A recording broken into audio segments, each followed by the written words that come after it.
like some of these, you know, like the viral TikTok stuff is just so, I don't know, like it's really low effort, but I think that's part of the appeal. Is people just kind of like take all these different takes on their phone and they just kind of put themselves out there. And what frustrates me is that there are these channels that are successful with it being low effort, and I sometimes feel like there's not as big of a delta between that and one that puts more high effort, right? And that like the high effort should get more viewership, but it doesn't. I know. And truthfully though, like even with the Opus AI and all that, like it's not perfect. And I find myself sometimes being less than satisfied with how it cooks it up, which is fine, but right. It gets you like 60% there. Yeah. And it takes still effort to like really make it a good, clean segment. Yeah, exactly. that's punctuated, has a like you get a full point within the clip. Sometimes I found, and maybe that's just like we talk long form, right. So it's kind of hard for it to boil it down to a 90-second clip. And there's like, I feel like I'm always wanting more, but that's also part of it. It's like you want the short clips to get people to want more, so that they go and like try to find the full context of what they're saying. Yeah, I mean that's the hope, that people have enough interest to like click and explore. It's usually just these little segments, you know, that in the full context of the conversation it makes more sense. But finding those clips that are like good, like in media res sort of segments, I think is pretty clutch. Just had a little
We already have a caller. I think this is good.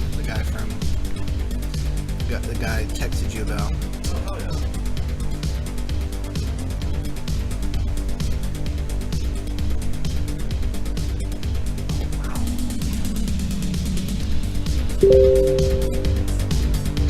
Bing bong.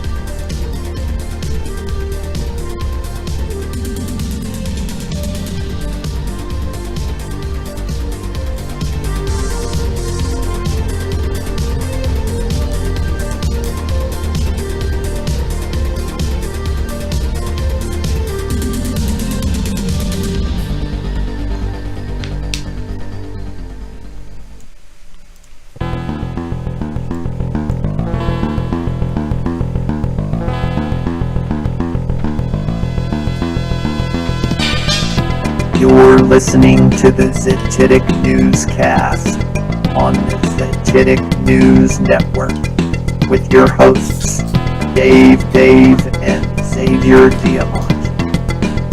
Proceed by inquiry.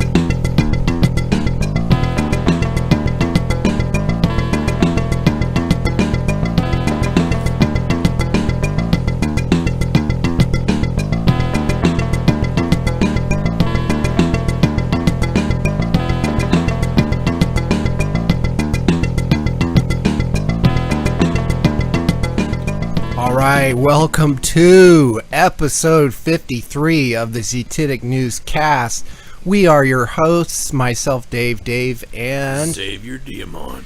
And it is unbelievably May 29th, 2025. It's been quite a while since we last had a show. I think it was March 5th on our last broadcast, so it's been a while, a lot longer than we would like. We've had a lot going on. Lots. Me in the workforce and traveling with the everywhere. Kids, and same with Xavier. Yeah. He's a bit of a nomadic Indeed. figure, but we're really excited to be here. We have absolutely no shortage of things to talk about, and I want to start by kind of reading the description of today's show. It'll kind of set the theme for at least the core, kind of the things that really jump out since we last talked, that can just be excavated and take us on many different rabbit holes.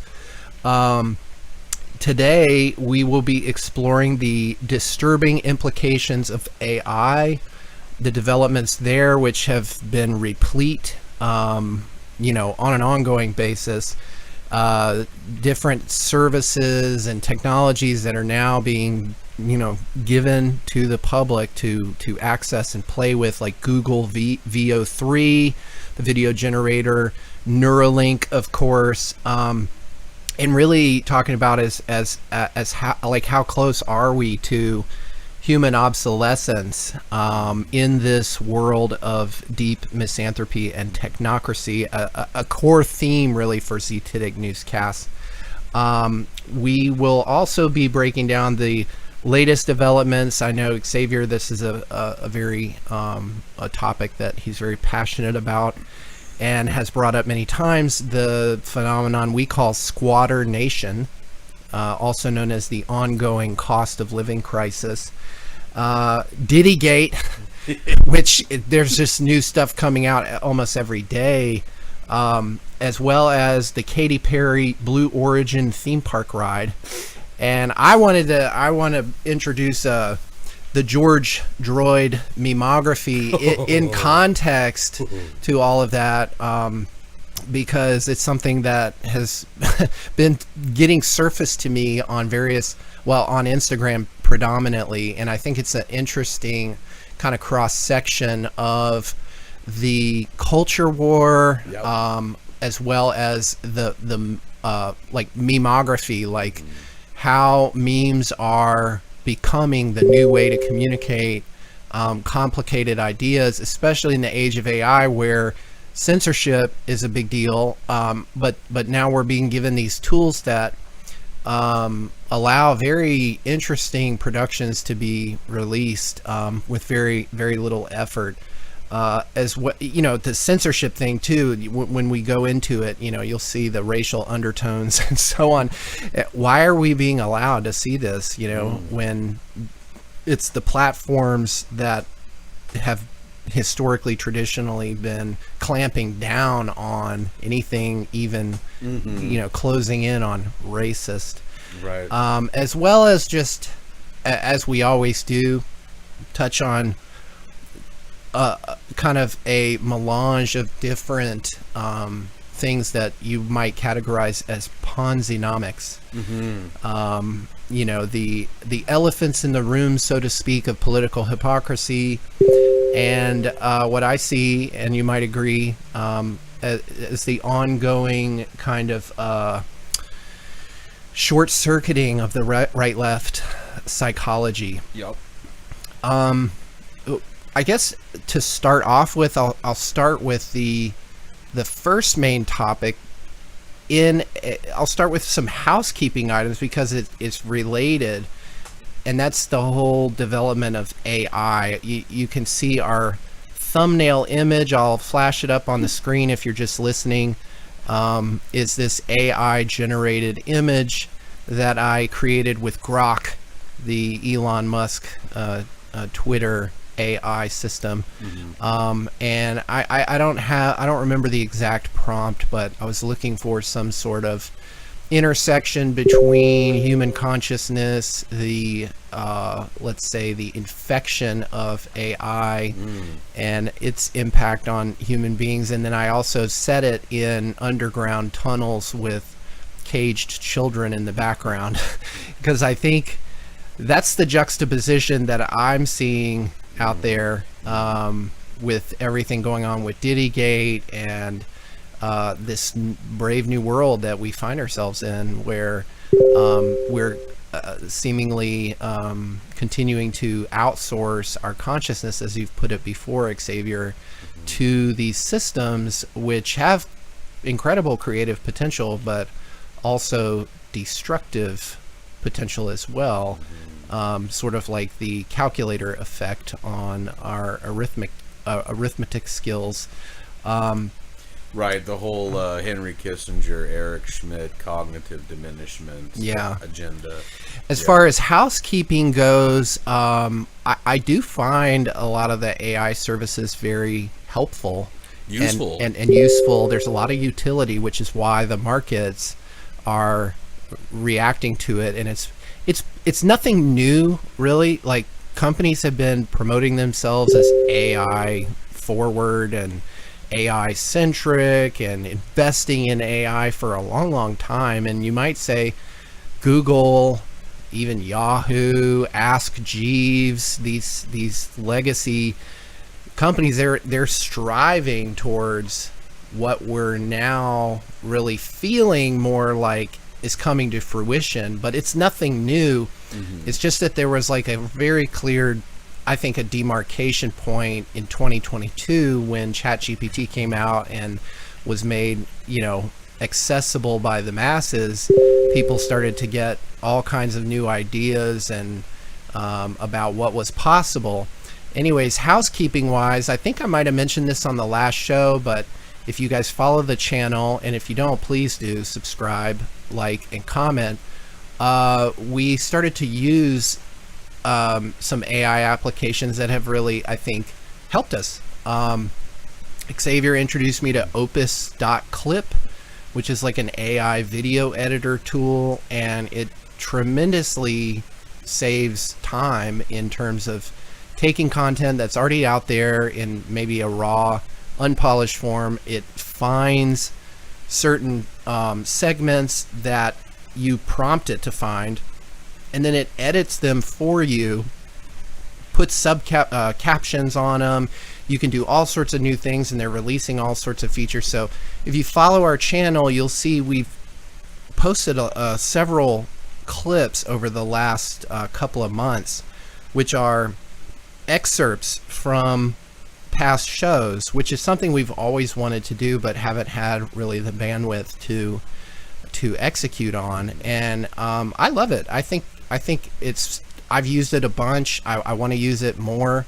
I'm also using AI to create very interesting, compelling thumbnail images that reflect the kind of sentiment or theme of the clips themselves. So if you haven't, especially if you're a newer listener, which I think we have some tonight, definitely worth checking out our channel. And this is a good kind of intro to the rest of our content library, which at this point, like I said, episode 53, we do about 3 hours every episode. On average, we've probably done once a month. We would like to do more. And if you'd like us to do more, you can't help us any more than to subscribe, share, like, comment, post this in any Telegram channels or other places that you frequent, which are surely not aware of our content. The other thing, which I just started figuring out today, and that is, I think the biggest utility of AI right now is in the summarization department, like taking big pieces of information and asking it to summarize or hit the high notes, categorize, and organize.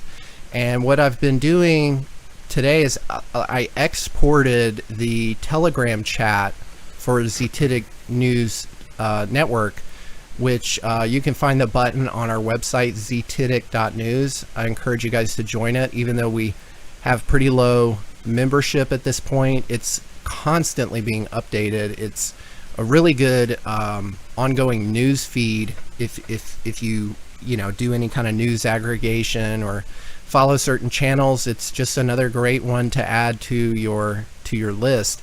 So I exported everything that was posted in the time between now and our last episode, and I asked it to categorize the posts by the main topics of tonight's show. So one is the implications of AI, which we're talking about, and you can see here it just like put together all these posts and videos, about the intersection between AI and biology. It includes, an article about the first modular quantum computer. It picks up on the sentiment, talking about Neuralink and their development towards telepathy and telekinesis. There was a Kurzweil chart showing the 80 years of exponential growth in computing and where kind of we're at in this timeline and where we're potentially headed.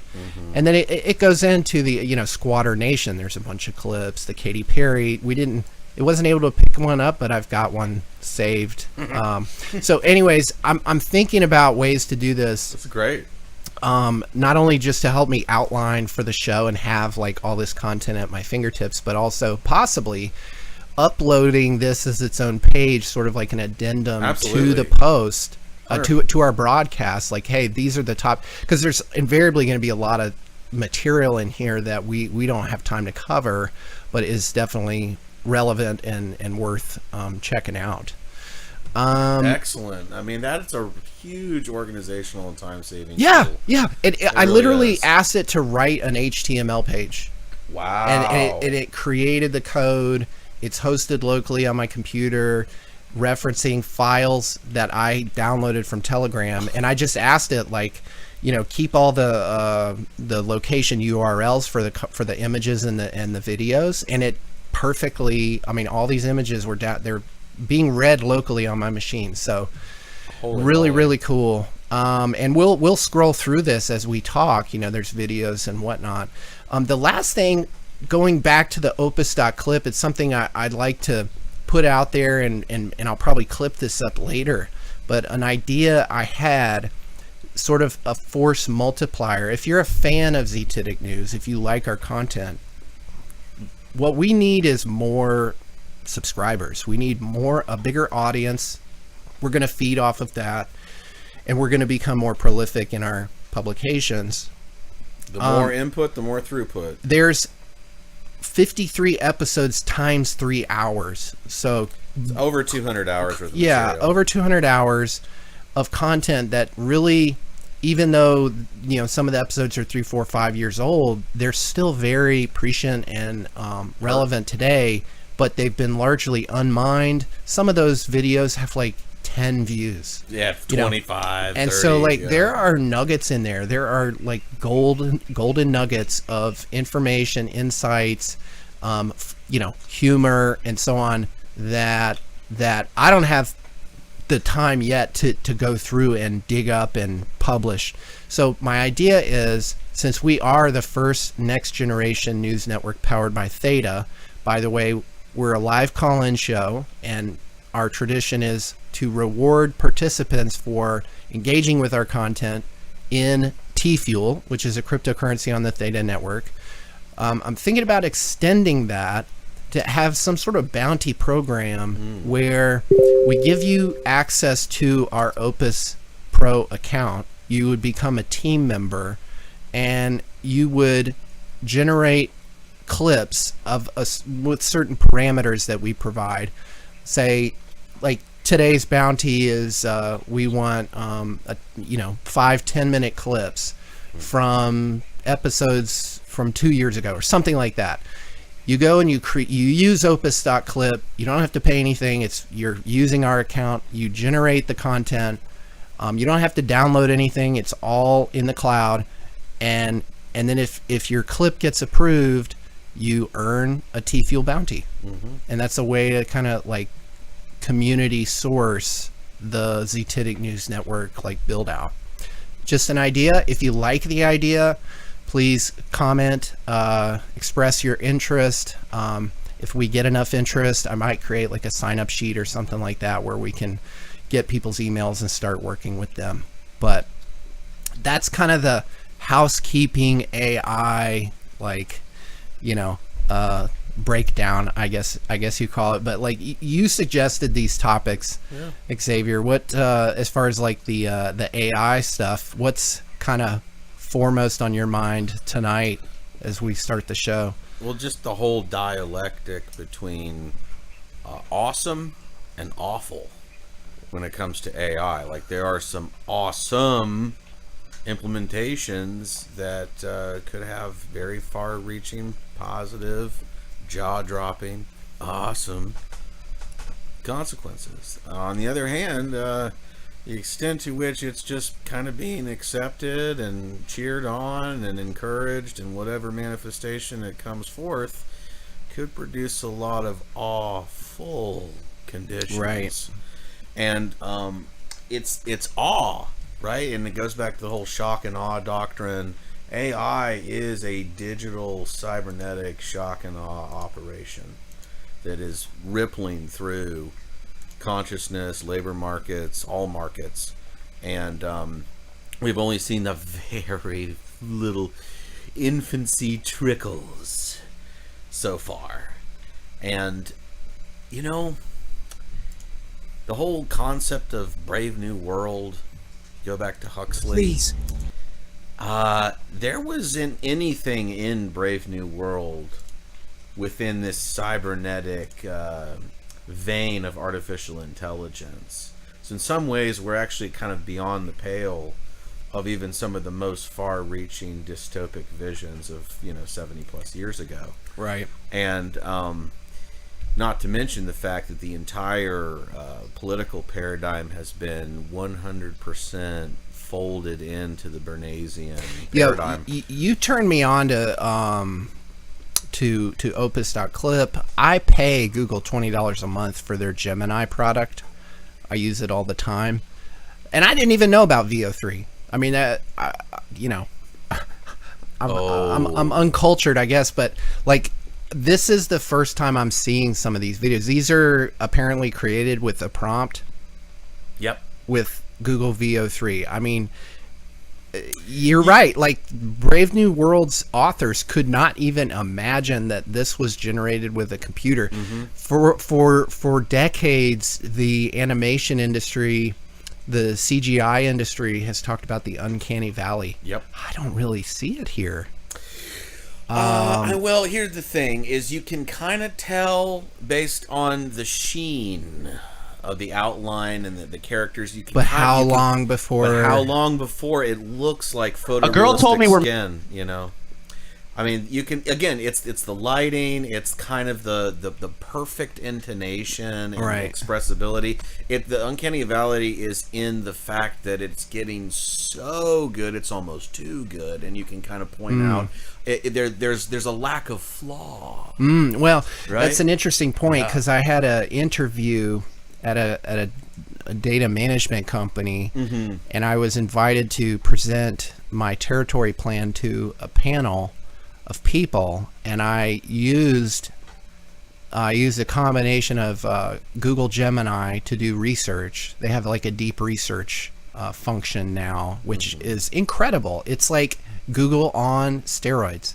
I could say, I want you to find any statements in the public, in press releases, 10K financial reports, blog posts, LinkedIn, for such and such a company around their investments in data management or data technology or AI or whatever, and it will deeply research, its own, Google's own cache of links, reads the articles for you, provides the citations, and then you can ask it, well, what quote? Right. It just. You still need to verify it, right? But that is an enormous time saver. And I put together this presentation, which I then spoke to, and one of the negative comments about the presentation was, it was too perfect. It was so detailed and so perfect.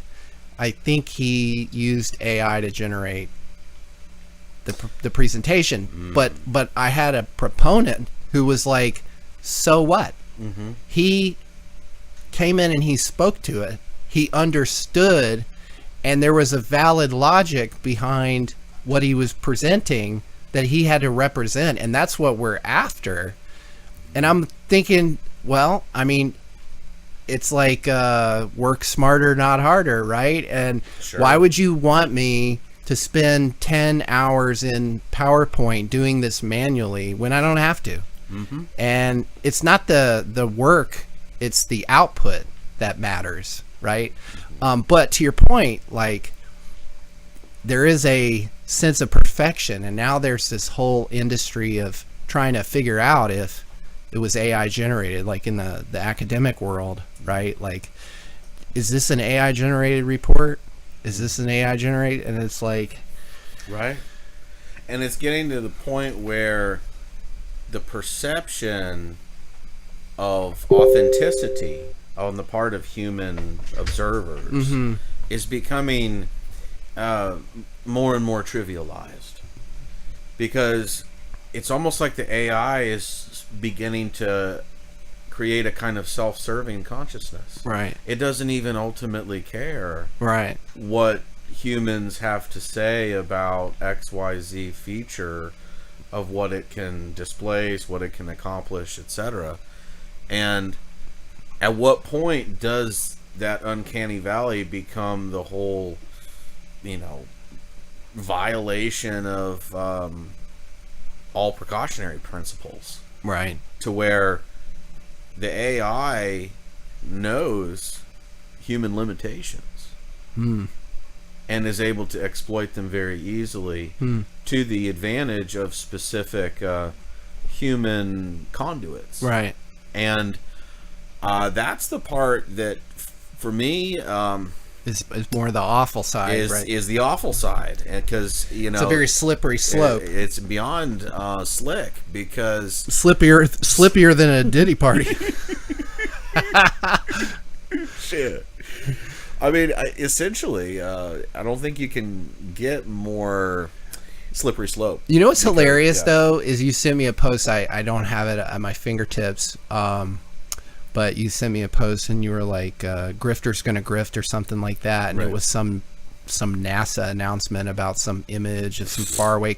What's hilarious is they seem to still be using the computers, like an iMac from 1999 or something that put together Toy Story, with their imagery. When you have over here, I mean, AI can create some very, especially when it comes to the imaginary environment known as space. Like, people give a lot of leeway for these images for their imagination to kind of fill in the blanks. Bingo. There is no uncanny valley when it comes to space, because people aren't actually interacting with it on the day-to-day, whereas with a human being sitting in front of me, they have a benchmark, a reference point.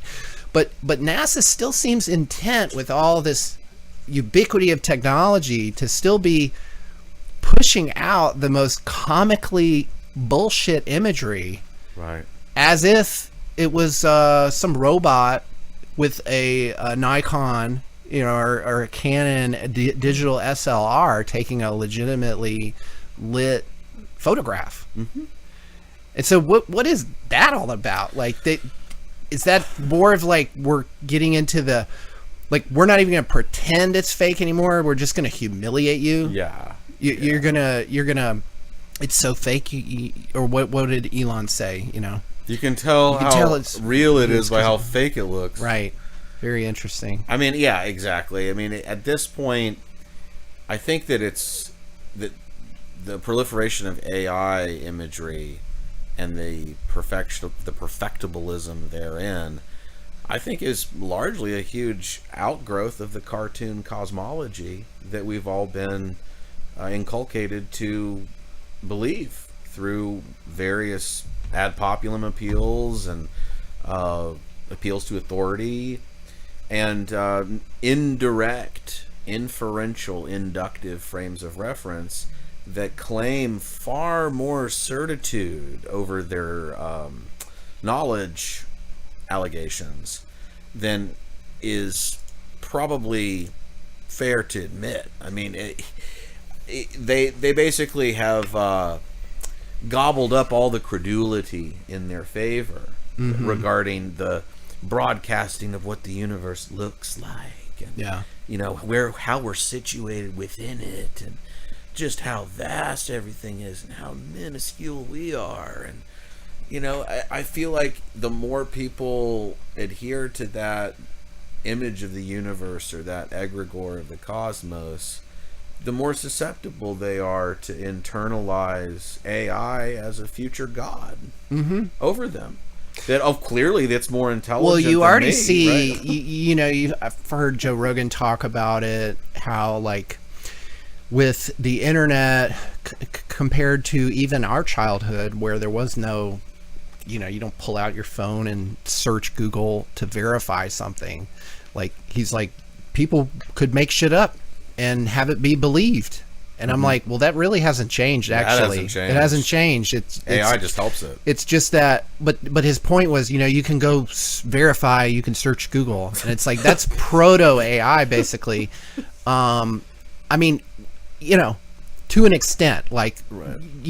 When you navigate to a certain website, that website could certainly have veracity, right?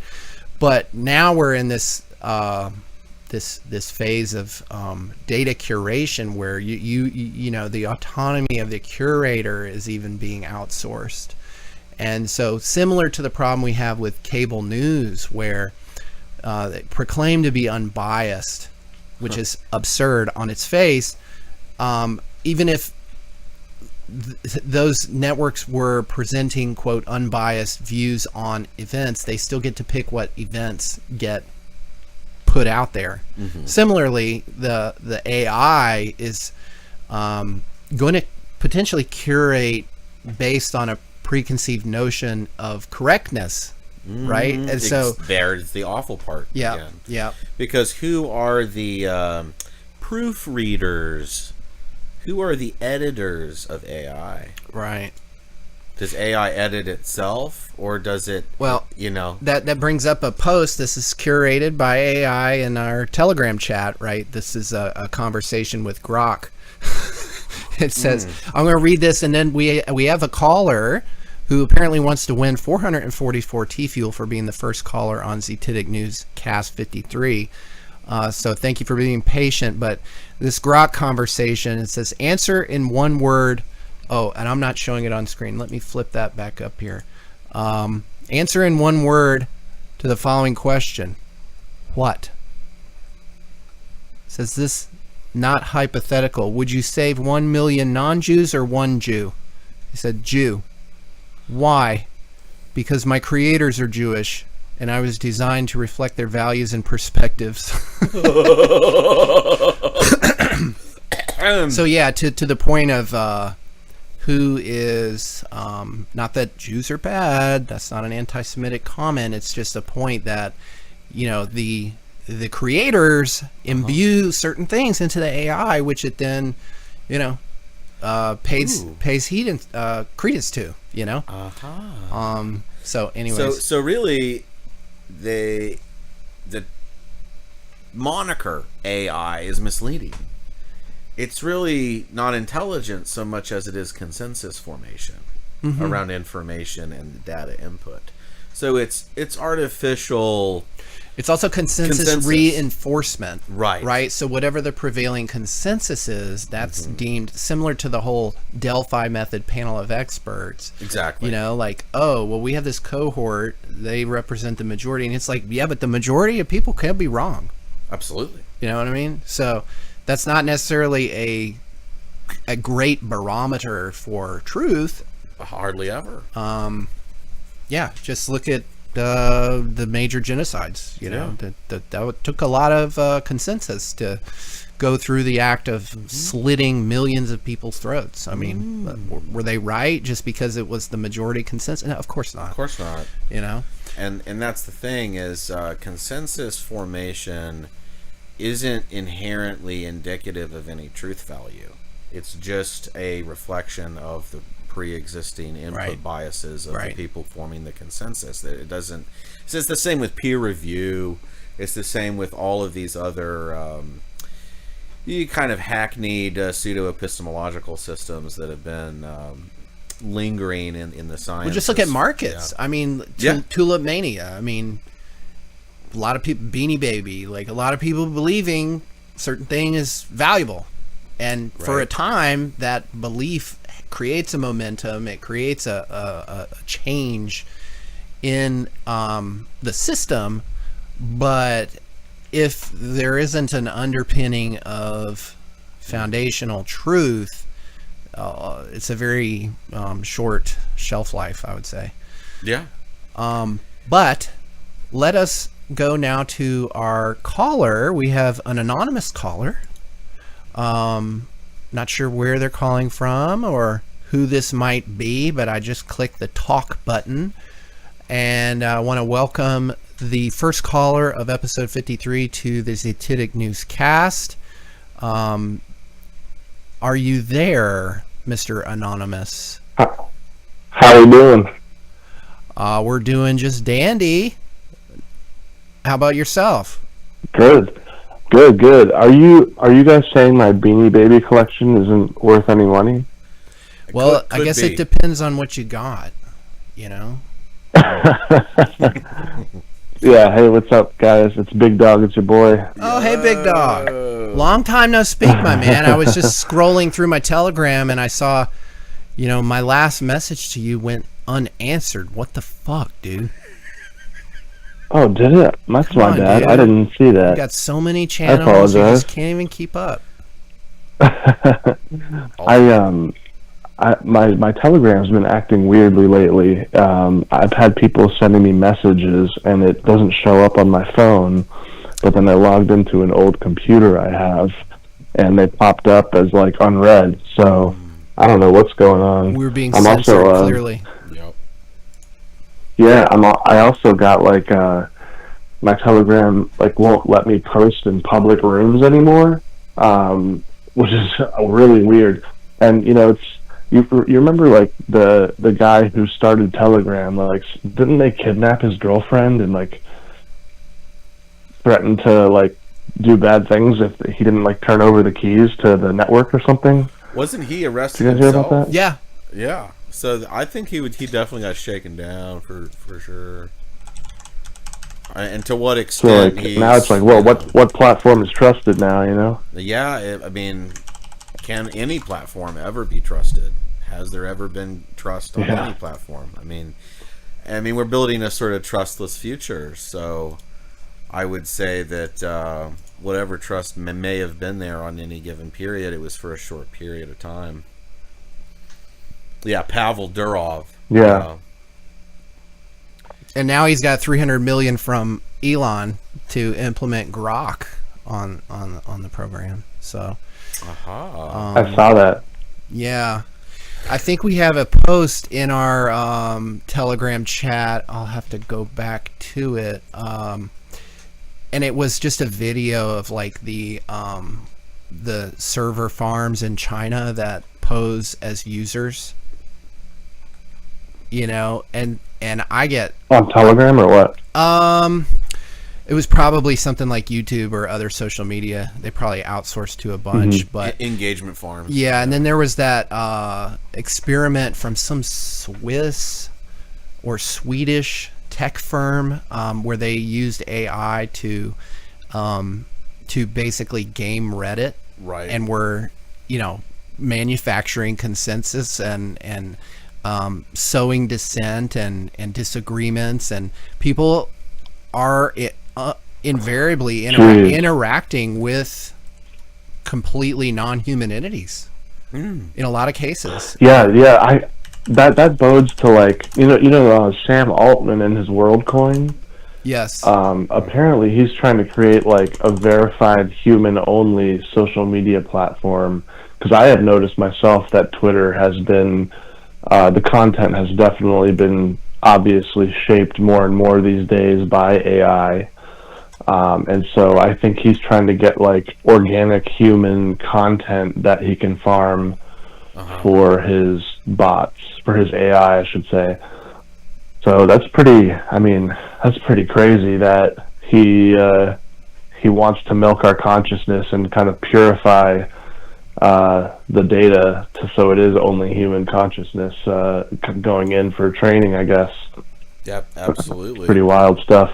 And that's really what the whole sock med attention economy is a giant sandbox for AI to essentially learn and mimic and adapt and even improve and create this kind of synthesis, you might say, that resembles intelligence, but is ultimately kind of a it's a sword that cuts two ways.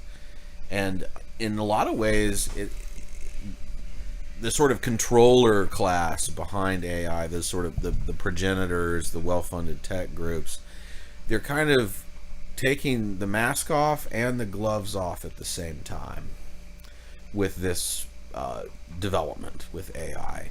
They don't even hardly care that they're out in the open.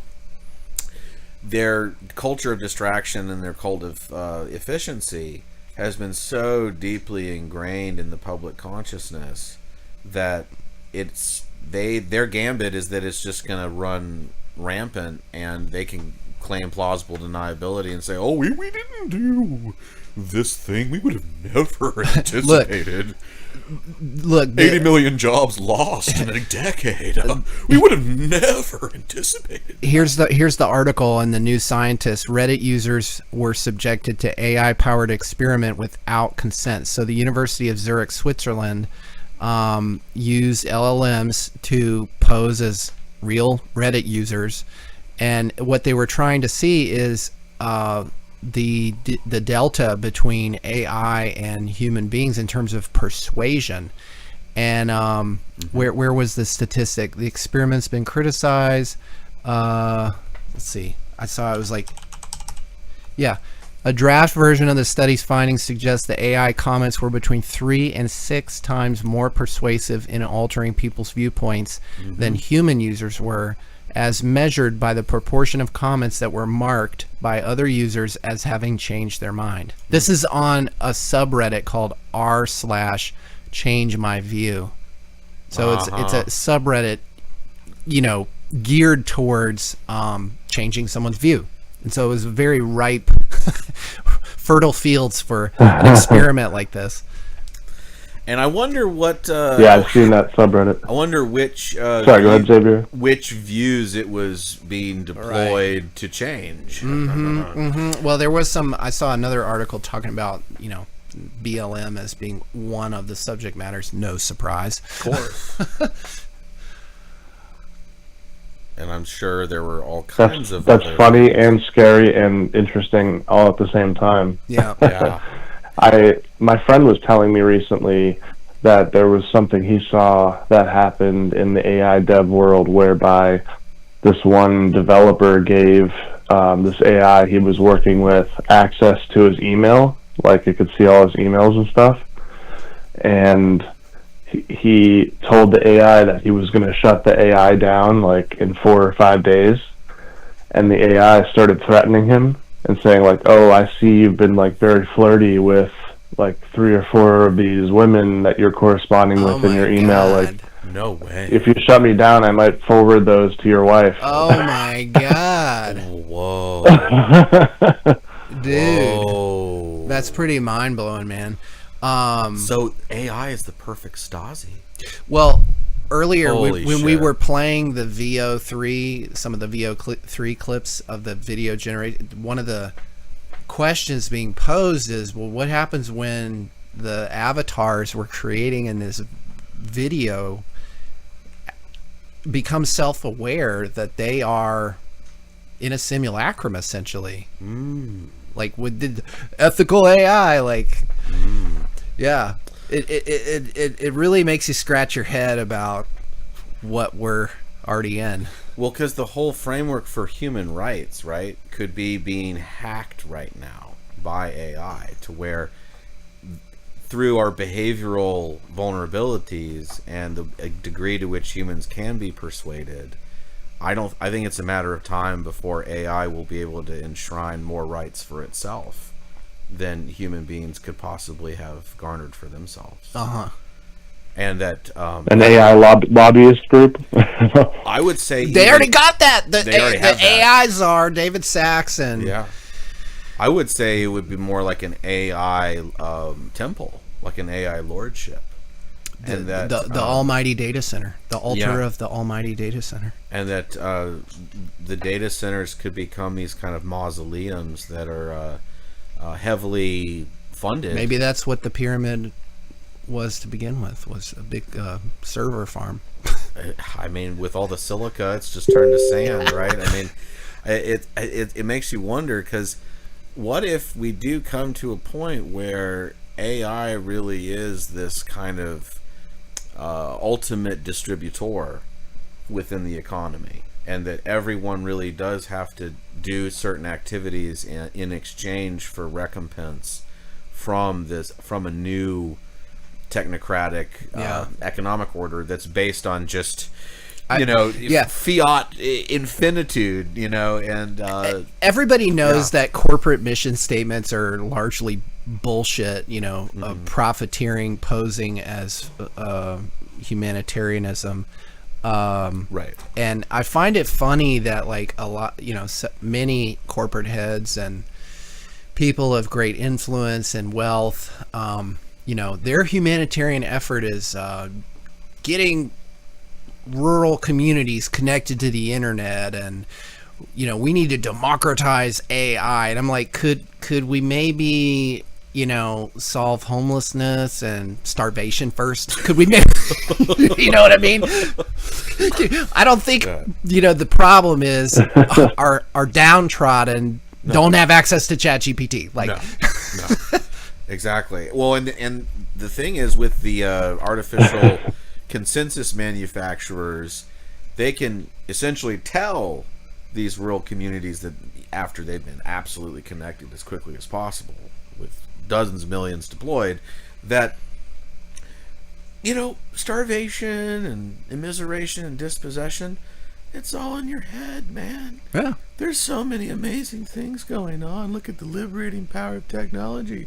Just continue to screenify your consciousness and continue to submit all of your How much data. food do you really need when all you Right. have to do is just sit in front of a screen? Absolutely. Or just sit with a Neuralink optical implant, which was just announced, by the way. And it's also, I mean, there are so many ways for, and this Zurich experiment shows that the danger with AI is that it is essentially it's an intellectual scalpel. It can basically extract brain matter from a human and replace it with basically something that was artificially generated. And that, to me, is on the metaphorical level now, but it could become highly physical here within the next couple decades, where you are going to see people who take on augmentations and like what's going to happen to any number of competitive interactions for any kind of human if someone has they are these they're greasing the enhancements. skids for that. Yeah. Because the pre-sale line of thinking right now is AI is not going to replace your job, but you will be replaced if you don't use it to beat your competitors. Your competitors are going to be using it, so you need to use it too in order to maintain your competitive edge, which is true. It is true. It's true. But that's the pre-sale motion. And that's short-term Prospectus. It's a transition period. They know they can't sell whole hog replacement right now. Of course not. And any AI company, if you're listening to this, you know it's true. You fucking know it's true. You're telling your people, do not say that your revolutionary AI solution, whatever the case may be, if you're doing a chatbot or a virtual assistant or a call center clerk, do not say it will replace you. Say you can use this to be more productive. That's not just how people sell themselves on using it. That's how the salespeople sell it. Mm-hmm.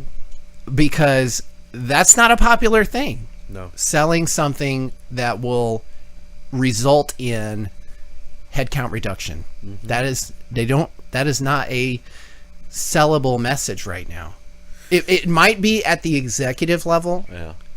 But when you're trying to build a constituency that advocates for the adoption of a technology, that you will not be giving that message to the ostensible users of the technology. You have to couch it as productivity enhancement. It's going to make your life easier, and for some, it will be true. Mm-hmm. But then you have a class. You still have basically a reconstitution of the current disparity and perhaps a worsening thereof. Because then you're going to have kind of an engineer class, where one person is now going to be able to use all these sophisticated tools and be able to displace 25 workers in an office. I literally heard about I heard a corporate leader talking recently about the future where we have a $1 billion company run by one person. Yeah. That's what basically where I was going with that. Was at what point does the technological displacement of the labor market become so exaggerated that it basically is forced to be put on pause or plateau or be pulled back because of the mass civil unrest consequences? And that's really the tightrope that's being walked right now. Personally, if AI is able to prevent us from having to do tedious drudgery, right, and will liberate us from that drudgery such that we can devote our immense creative potential towards something less toiling, like art and new sciences and forms of expression. Right. Like, I'm actually not opposed to that. No, I mean, if we can contain AI to basically just be a glorified house elf, I'm all about it. Right. That would be amazing. Right. That would make everyone's life Like, I have better. no problem with a robotic lawnmower. Right. I really don't, because that will give me so much more time to do. And this is how AI gets sold, by the way, ladies and gentlemen, is, hey, you don't want to be doing all this manual shit. You're more valuable. You can do higher value tasks. And it's true. Like, if I could have a robot mow my grass, that's a commodity task. Right. That's basic shit. Like, a teenager can do that. My skills Is that why this is the right time to just deport all of the illegals back to their country from out of the U.S.? As long as they're replaced with robots. Indeed, that is kind of the innuendo. I had my very liberal aunt, complain about Trump because she wouldn't be able to hire as high quality of a housemaid. And I'm like, wait a minute, do you hear yourself? Do you hear yourself right now? Are you supporting the employment of illegal immigrants? Okay. Anyways. And that's why funny. the maids, like the robo maids and the smart kitchens and all that stuff, that's going to eventually be advertised in mainline. Totally. Totally. And it's going to be a justification to keep real estate prices high. Is if some of these builders can put in some of these AI it's features. like yeah, and that's then a like, perk. Look, like, it's still, $500 a square foot, but like you got built-in robo-maids, man. Yeah, but like, you've talked about it before, the AI revolution in house construction. When is that damn gonna break? Well, here's the thing: is just like in communications, only certain, and in transportation, only certain innovations Are allowed. and everything else is bottlenecked. So what they want in real estate is not autonomous construction capabilities. That would F everything up. BlackRock would become insolvent probably if that was really allowed to become as viral of a phenomena as the internet, because then people would be able to 3D print 3D printers that could 3D print houses, and it would just become a fractal of deflation that would just ravage real estate. I mean, 95 Which I would love to see. 100% I would love reductions. to see that renaissance. Absolutely, and that's what really is the potential behind some of this robotics. But the problem is, you have these vested interests that they want to corner all of the innovation ahead of time and only trickle out select applications that benefit them in their current grift. Maintain a hegemony. Yeah, maintain a hegemony, and you already saw that with Icon, right? The 3D printer firm out of Austin. Back in 2016, they had a fully finished 3D printed house, 1,200 square feet, 3-bedroom, 2-bath, completely finished, inhabitable, for under $30,000. And within 4 years, they were bought out essentially during the pandemic, and now they're just a boutique accent in these $500,000-$600,000, 1,500 square foot homes. And what they do is they bring in these expensive architectural firms with their patented designs that they overpay for, that they just plug into a computer to do maybe a half or 2/3 of the house to save on labor, and then it's all the refined features that make it, again, $400 or $500 a square foot. Yeah. And the thing is, the problem is, they're basically just trying to corner the innovation and then price fix based on the existing price per square foot that the market will tolerate. And arguably, that's what antitrust laws were designed to prevent. Is big technological innovations like this that should disrupt business as usual and just put everyone on their heels to change business models because of the increased efficiency and increased capabilities. But the issue now is these house builders are, they're barking up everyone's tree. It's as if, like, like imagine if the petroleum industry, or rather the whaling industry, was like, no, we're gonna buy out all this proprietary IP around biochemicals and petroleum so that we can maintain our whale harvesting operation, so that we can, believe it or not, they used to use whale oil in transmission fluid. Yep. Lamps. It's hard to believe they would kill a whale and drain the fluid out of its head, and that was a form of fuel for us. Yeah. But who would argue society has benefited from the whalers finding new employment? Like, that's kind of exactly. So the same principle applies here. I mean, people ought to be able just to buy raw land and use these machines at their whim.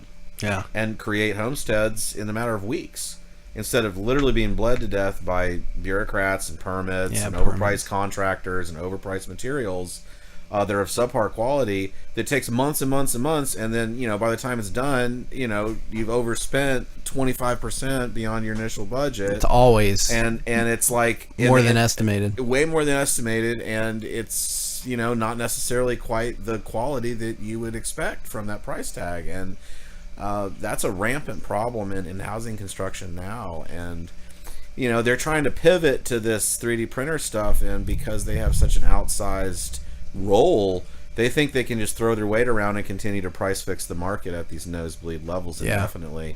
But I mean, I think the history of technology shows that market will eventually cut out the middleman, and eventually they might be able to kill this company, but someone else is going to take the idea. It's already out there. It's in the ether, right? Precisely. So it's just a matter of time, but it might take another 5 to 10 years for it to fully break this price fixing stranglehold over shelter that really should have been disrupted 10 years ago. Well, the other piece of that we talked about in our last show, and that's the artificial appraisal fraud that's happening. That is embedded 100% into the corporate governmental nexus. Yeah. That is part of the grift. You want to equity strip mom and pop indefinitely with rising property taxes through unrealized gain leverage in a froth market. So if you're a homeowner listening to this, and even if you're not, if you rent, rents go up because the municipalities are basically conducting wholesale fraud in the reappraisal industry, the property tax grift industry, the municipal bonds and the superintendent districts, and we exposed that by basically playing a video of someone else exposing it in our last show. And he's forensic about it. What's his name so people can look him up again? Mitch Vexler. Mitch Vexler. Yeah. But we're talking a lot about the market now, and I don't want to ignore our esteemed caller here, Big Dog, who I know you watch the market very closely. I wanted to ask you, since we're talking about AI, it wasn't that long ago that there was this gigantic hiccup in the market, and I feel like in some cases, like in the altcoin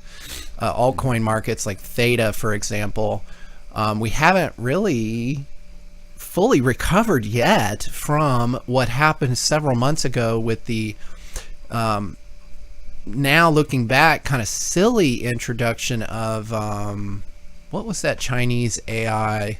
DeepSeek. So DeepSeek comes out. They seem to have scraped OpenAI's data, possibly, and created a condensed,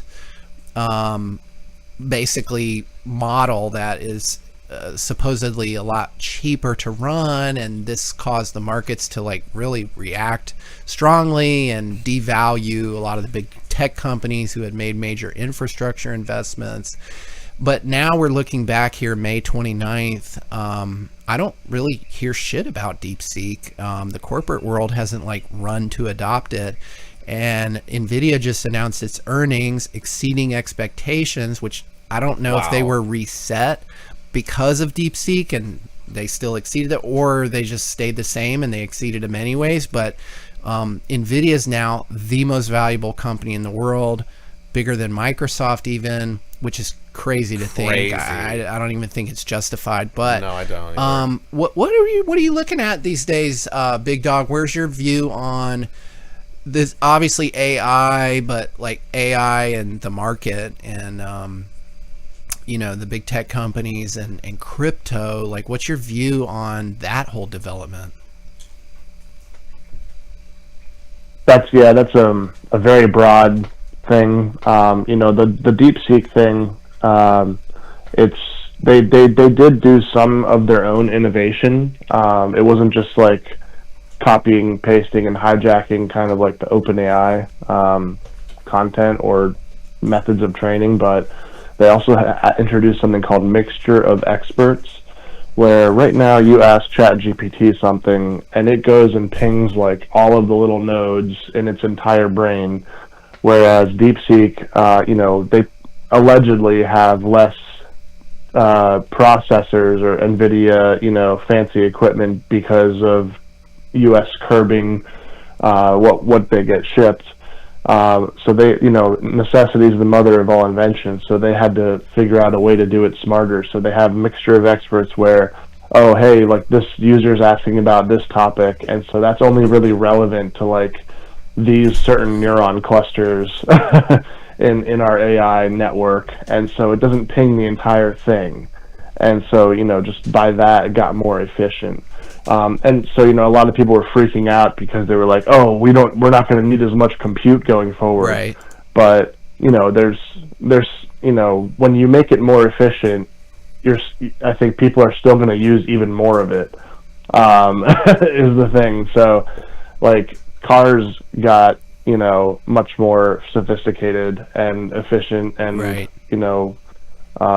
Have a higher longevity, Right. but people are just only use them even more. It's like after phones. that, right? Phones So get more I think powerful, which means we can just do more stuff. So we end up doing more stuff. Mm-hmm. Yeah, that makes sense. Exactly, and other companies are going to do mixture of experts too. Now that cat's out of the bag, they're going Right. to do that as well. So I'm not worried as much about the DeepSeek impact on it. I'm more interested in like geopolitical, Yeah. macro Yeah. trends For sure. affecting the broad market. Yeah, so I wake up every day, and every other day I'm like, oh man, the markets are going to tank soon. And then the next day I'm like, oh man, they're going to have to print a ton of money, and the markets are going to go up soon in dollars. Right. So I'm like, I mean, Right. I could have sworn we'd have an alt season in true fashion by now. Yeah, what do you So, think's been holding that back? Actually, I think it's just, I'm looking at the cycles. There's this one TA guy I follow a lot. I don't want to say follow, but like I take in his posts and consider into consideration. And he's got some charts that map out like Name drop. prior like Bitcoin. It's like Prof Mustache on Telegram. Is his Telegram account? Let me pull it up here. One sec. Because he has a different, it's Mustache TA on Telegram, and then it's L_crypto_prof on Twitter. And he's got some really cool charts, and he lays out the different altcoin cycles. He's like, hey, look, Bitcoin dominance, it's going to break any time now, stuff like that. And he's like, look, this is exactly, he posts a lot, he's like, this is exactly the setup for what we saw before the last alt season in like 2020 or 2021. So he's like, dude, hey, any week now it can pop off. He's like, I'm ready. Like, this is going to be life changing for people that were able to hold on. So It almost and seems. I feel it. I feel like it's time. It almost seems like due to the whole ascendancy of the Bitcoin ETFs and now these corporate treasuries, state treasuries, all kind of focusing in on it, it almost seems like the entire rest of the market is being treated kind of like a small cap index against the big major index, kind of like the Russell 2000 versus the S&P, and if you were, or maybe even the Dow Jones, and Bitcoin is kind of at this place where either there's going to be a huge liquidity event where all these other nations worldwide will continue to impact global liquidity despite whatever the Fed does. And even if the Fed is flat for the rest of the year, you're going to have still these passive regulatory kind of green lights happening throughout the year. And I think actually the cycle has kind of shifted in favor of liquidity and interest rates. It's almost like the altcoins and even Ethereum to a great extent is kind of being bracketed in this well, once rates drop, everything will go bananas kind of narrative. Because then lending and some of these venture capital funds and stuff will be able to access money for cheaper, and then that will allow them a little bit more, delta over the interest rate to invest in maybe more speculative, higher risk, gaining coins and projects. So Bitcoin is still is being treated kind of like the God market. Over where liquidity is going to flow if and when rates do drop and the other nations continue to add to the global liquidity kick-up.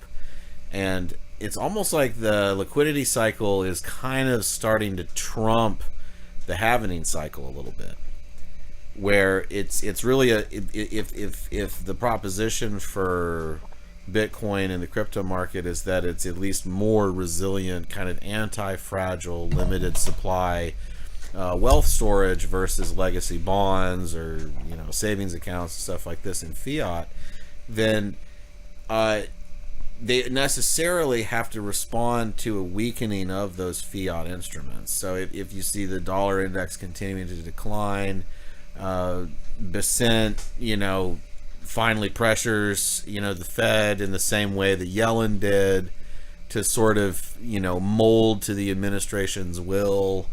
I think that you might just have a delay until a real big kick-up happens that I think is going to ripple forth in a lot of other headlines, and there's just going to be a lot more volatility probably going forward, which is good opportunities. A lot of pops, a lot of drops, but I think ultimately, if Bitcoin dominance breaks, then yeah, you could see some of these real underperformer kind of median cap, small cap, and even some of the larger cap coins really start to take off, while Bitcoin just sort of goes maybe sideways or just kind of grinds a little bit higher from here.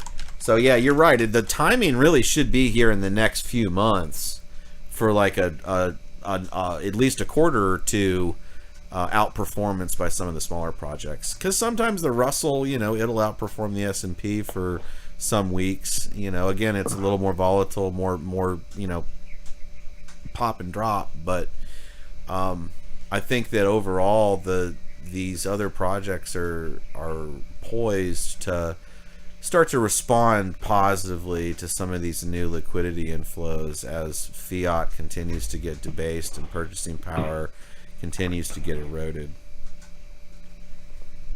Yeah, absolutely. I agree. I think the sovereign debt markets, and in particular the U.S., is what really is going to, be the large contributing factor in whatever happens next.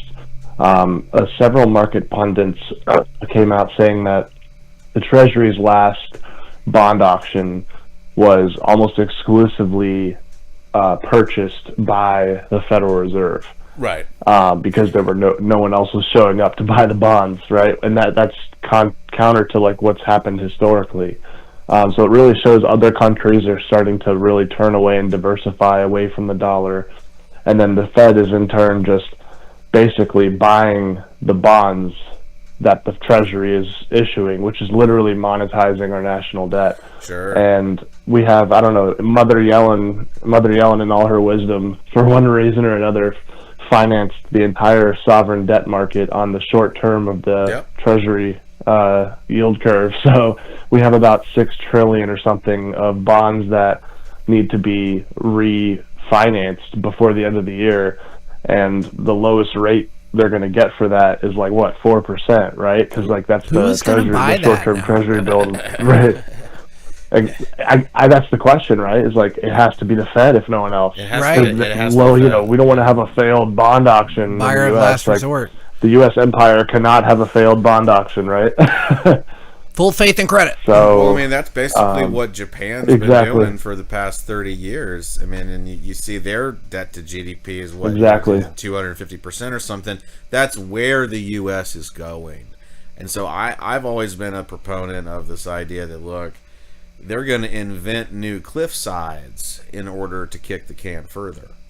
They're going to invent more and more risk, higher and higher precipices for a longer period of time, because it's all about passing the buck. It's all about not being the last person out of the musical chair. And I think that they're probably, we're probably going to do a $20 trillion print here in the next 3 to 5 years. And maybe in the next 2 years. Maybe honestly. Trump will issue a new bill. Yeah. It will be a golden, $1 million note or something. Well, remember we actually covered the $1 trillion gold coin, minted by the Treasury, that had all this crazy cybernetic encryption in it that made it worth $1 trillion according to their metrics. And so I think we're going to start blending the physical with the digital within the National Reserve scheme. Well, yeah, I think J.D. Vance recently said that, we don't even see Bitcoin as a competitive force against the dollar. It's going to coexist. It's a strategic asset for us. And that's like, again, the pre-sale. That's like the pre-sale. Like, this is our gateway drug to a digitalization. The whole hyper Bitcoinization thesis. Because, I mean, this is interesting, because at what point does the dollar really just become a tool for harder money assets and digital scarcity? I think we're on that path right now, where the dollar is really the thing that's being outmoded as an old tool for financing debt, et cetera, et cetera. But eventually, the denominator may completely change. The symbol may not change of the dollar. Right? But as we both know, Bitcoin has 100 million placement denomination down to the Satoshi. And I've already seen some of these channels rebranding the dollar as the Satoshi with the S. And so the S now means something in terms of the dollar signifier. And I mean, I've listened to some of these different characterizations where it's really like not a bit dollar system, but a Satoshi dollar parity system, where the dollar continues, but it just basically gets imprinted into unmanageability. And at that point, people will still work for dollars, but the dollar is really more going to be in people's heads as something that just immediately gets transferred to a different aggregate system. So really the dollar becomes kind different store of value. A different store of value, exactly. The dollar is really just a company store token.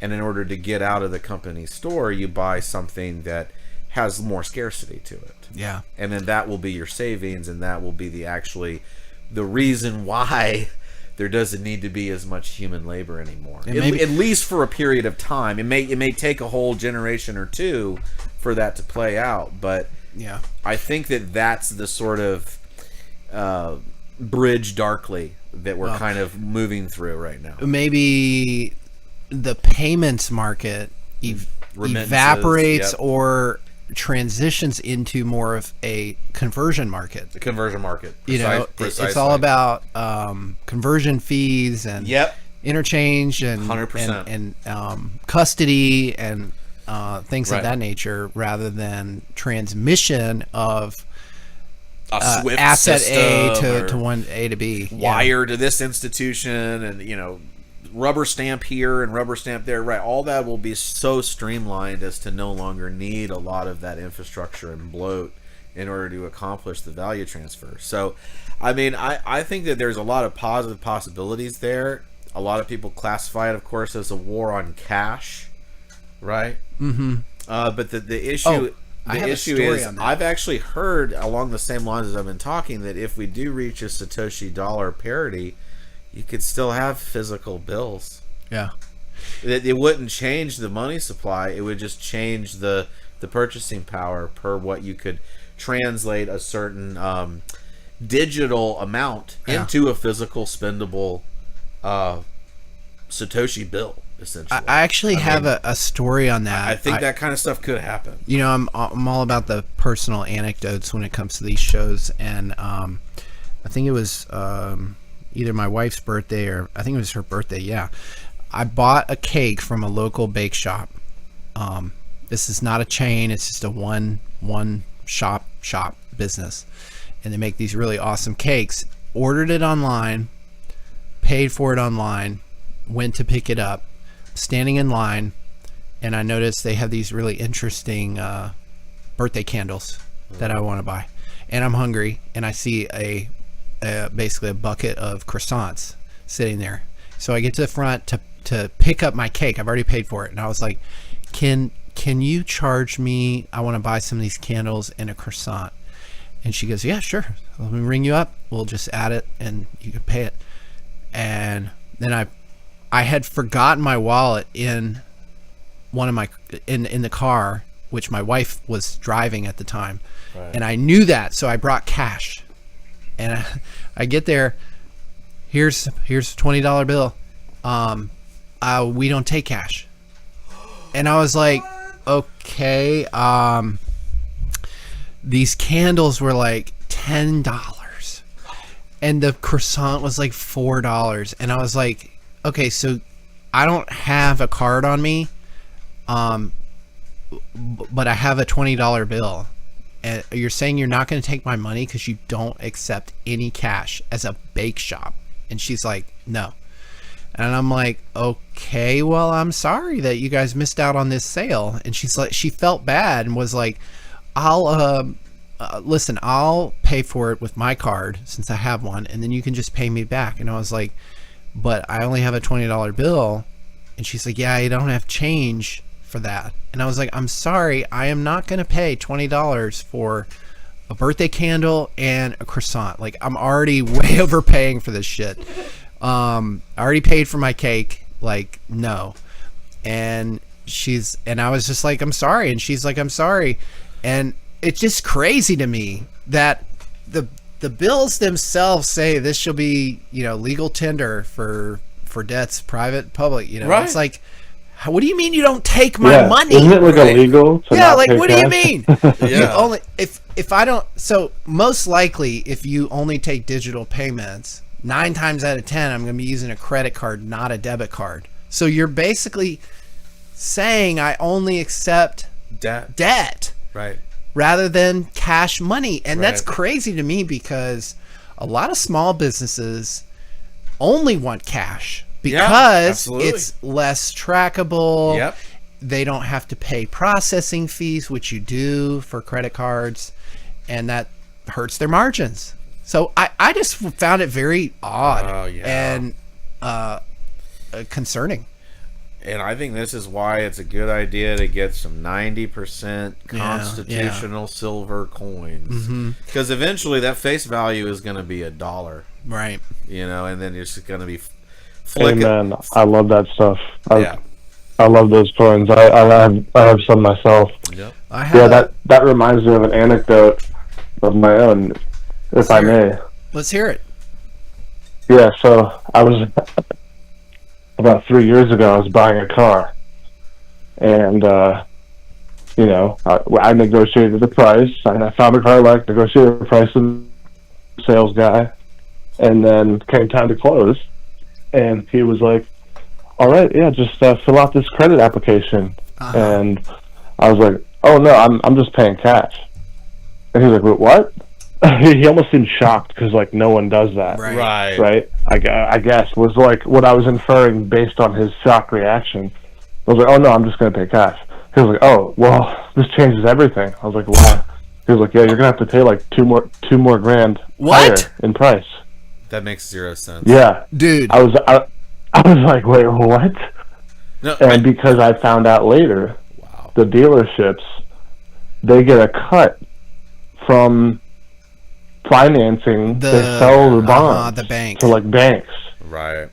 So they get a Wow. kickback Wow. from that. So like cash is no longer king. Debt is king. Yeah. Yeah. Interesting. Crazy. Anyway. Yeah, I mean, using credit, you get rewards. So it's in the buyer's best interest. They incentivize the buyer to use credit. They dangle all sorts of carrots to get you to use it. Because really paying cash, I guess in their system, like, they want to disincentivize that. Technically, with all the rewards and credit, like, you could be benefiting from financing it and then just paying it off. I guess you could get points and credit points and all this bullshit. But most people will just extend margins and balances month after month after month, and then the interest completely obliterates whatever reward you're going to get. Sure. Yeah. That's the scheme. That's the scheme. 100%. Yeah. Yeah. That's and the thing interesting. Is, people have it's like an illusion of wealth sort of penalty that car dealerships and other financial middlemen really thrive off of. That's really their entire business model in terms of their vig or the cream that they're extracting from the transaction is based on this sort of passive interest accumulation, debt margin play. And that system has predominated in America, and it's allowed the can to be kicked for 70, 80 years now, basically. And at some point, people are going to realize that economics, right? This is the whole Aristotelian distinction between economics and chrematistics. Which people, you're not going to hear that word on any financial podcast, is chrematistics, which is the making of money from money, right? It's the original classification of money as a means for further money generation. I believe it's spelled CHREMATISTICS,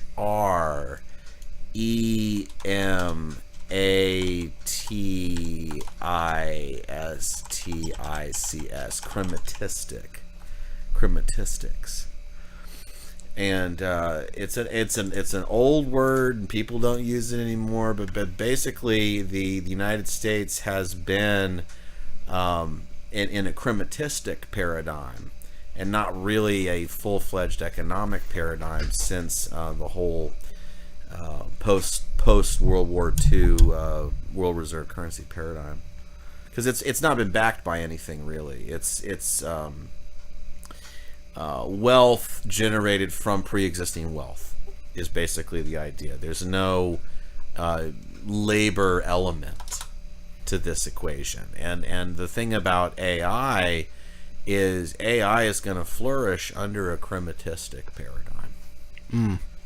On that note, we have another caller competing for the 444 T-Fuel Participation Award in episode 53 of the Zitidic Newscast.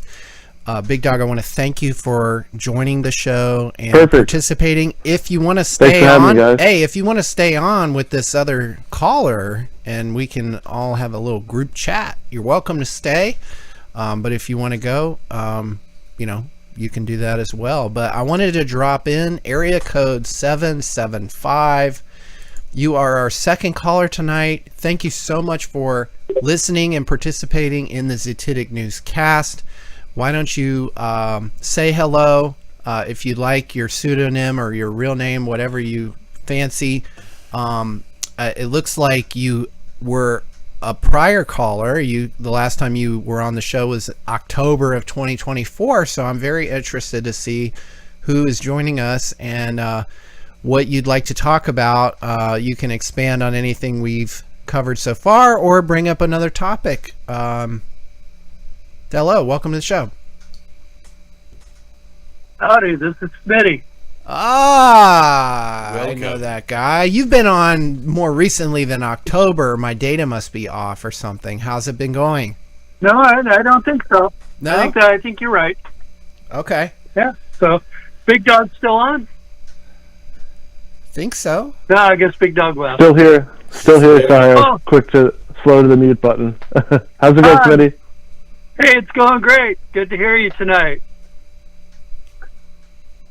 Likewise, So- brother. Anyway, I put down a few notes while you guys were all talking, things that I want to talk about. So, first one was something that y'all brought up, which was your cake purchase. And that should have taught you a very valuable lesson. Which was? And that is that going forward, huh? Which was what? I'm anxious to hear. Going forward, should we run into some sort of economic problem?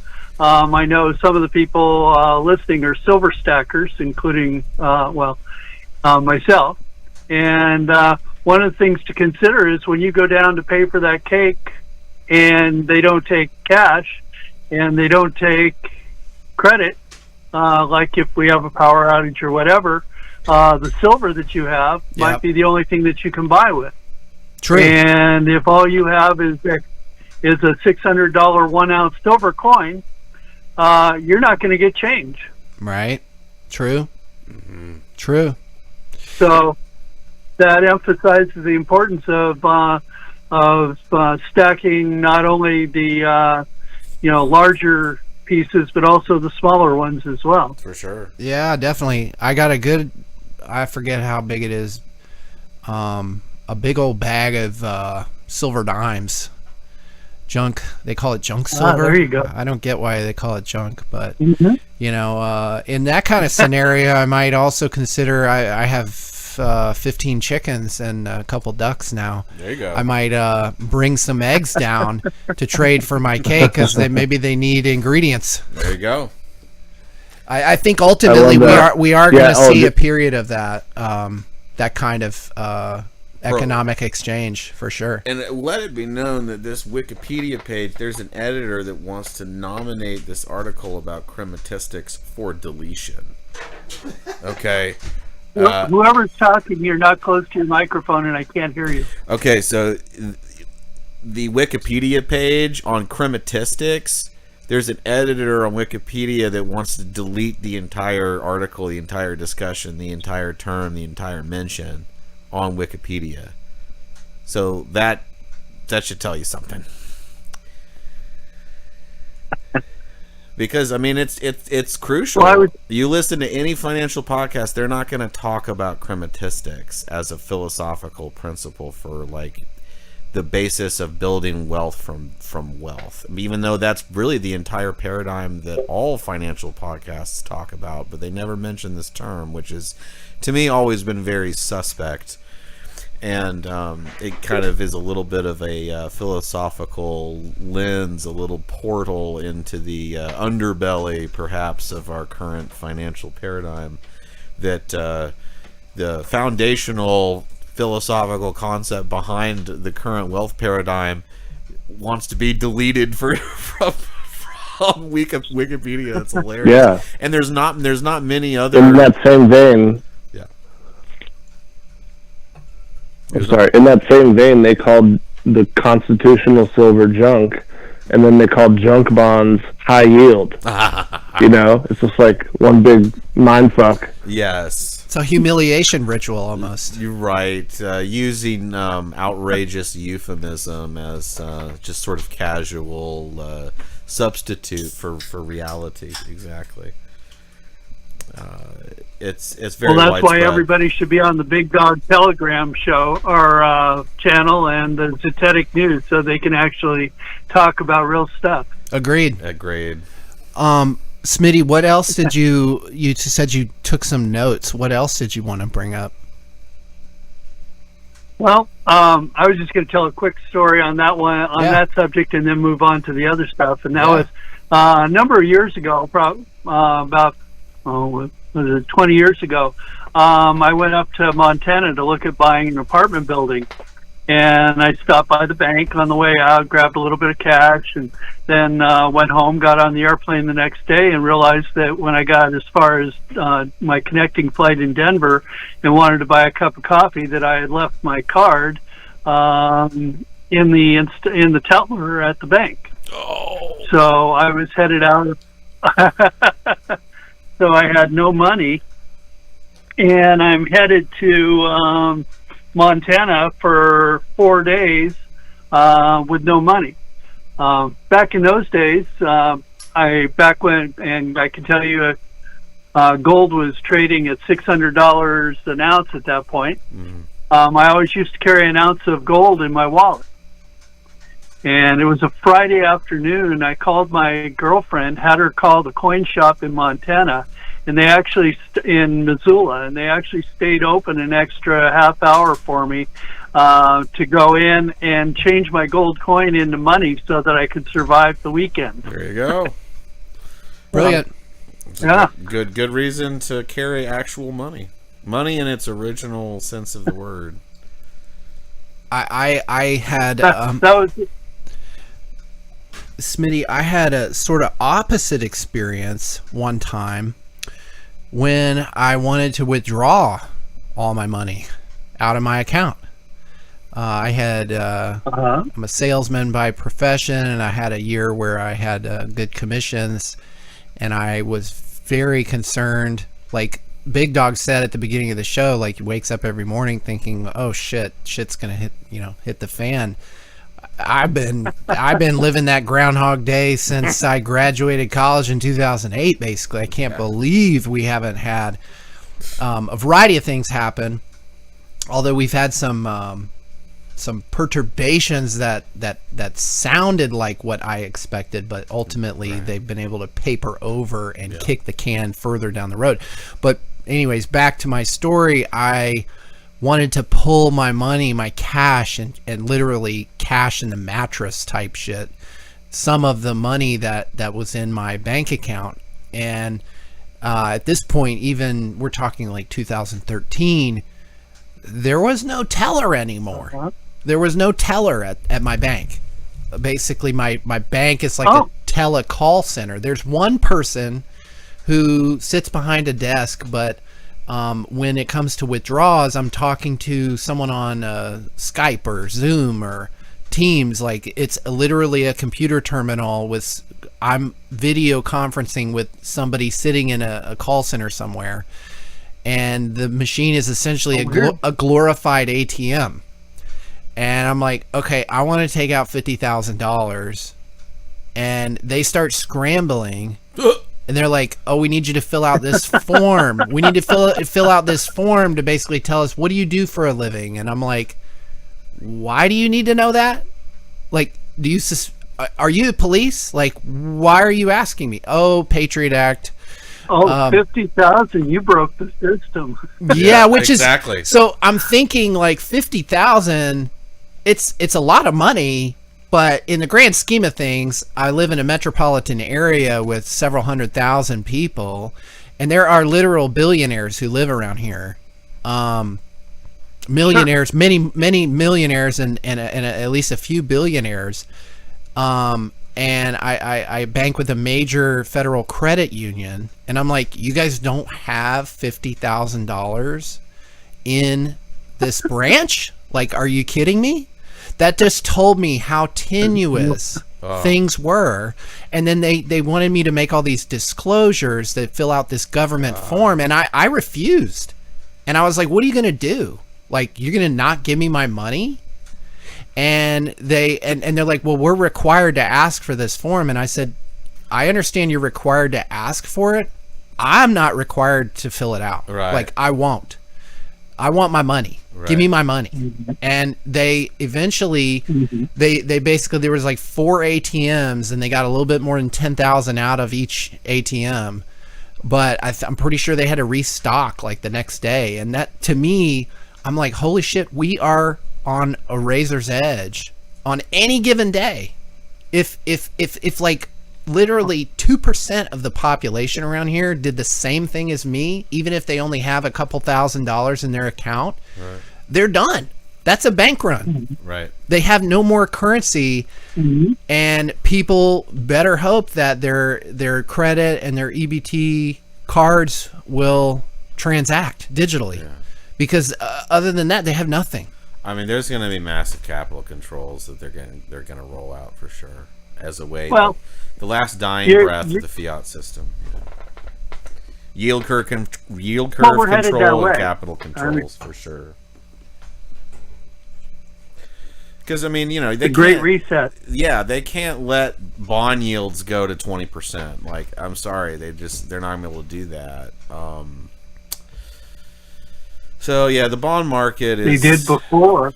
Well, yeah, but that was with only, you know, less than $100 billion, $200 billion in debt or something. Like, I don't even think it was $1 trillion yet. So I mean, the way that the system. I was a real estate agent. Yeah.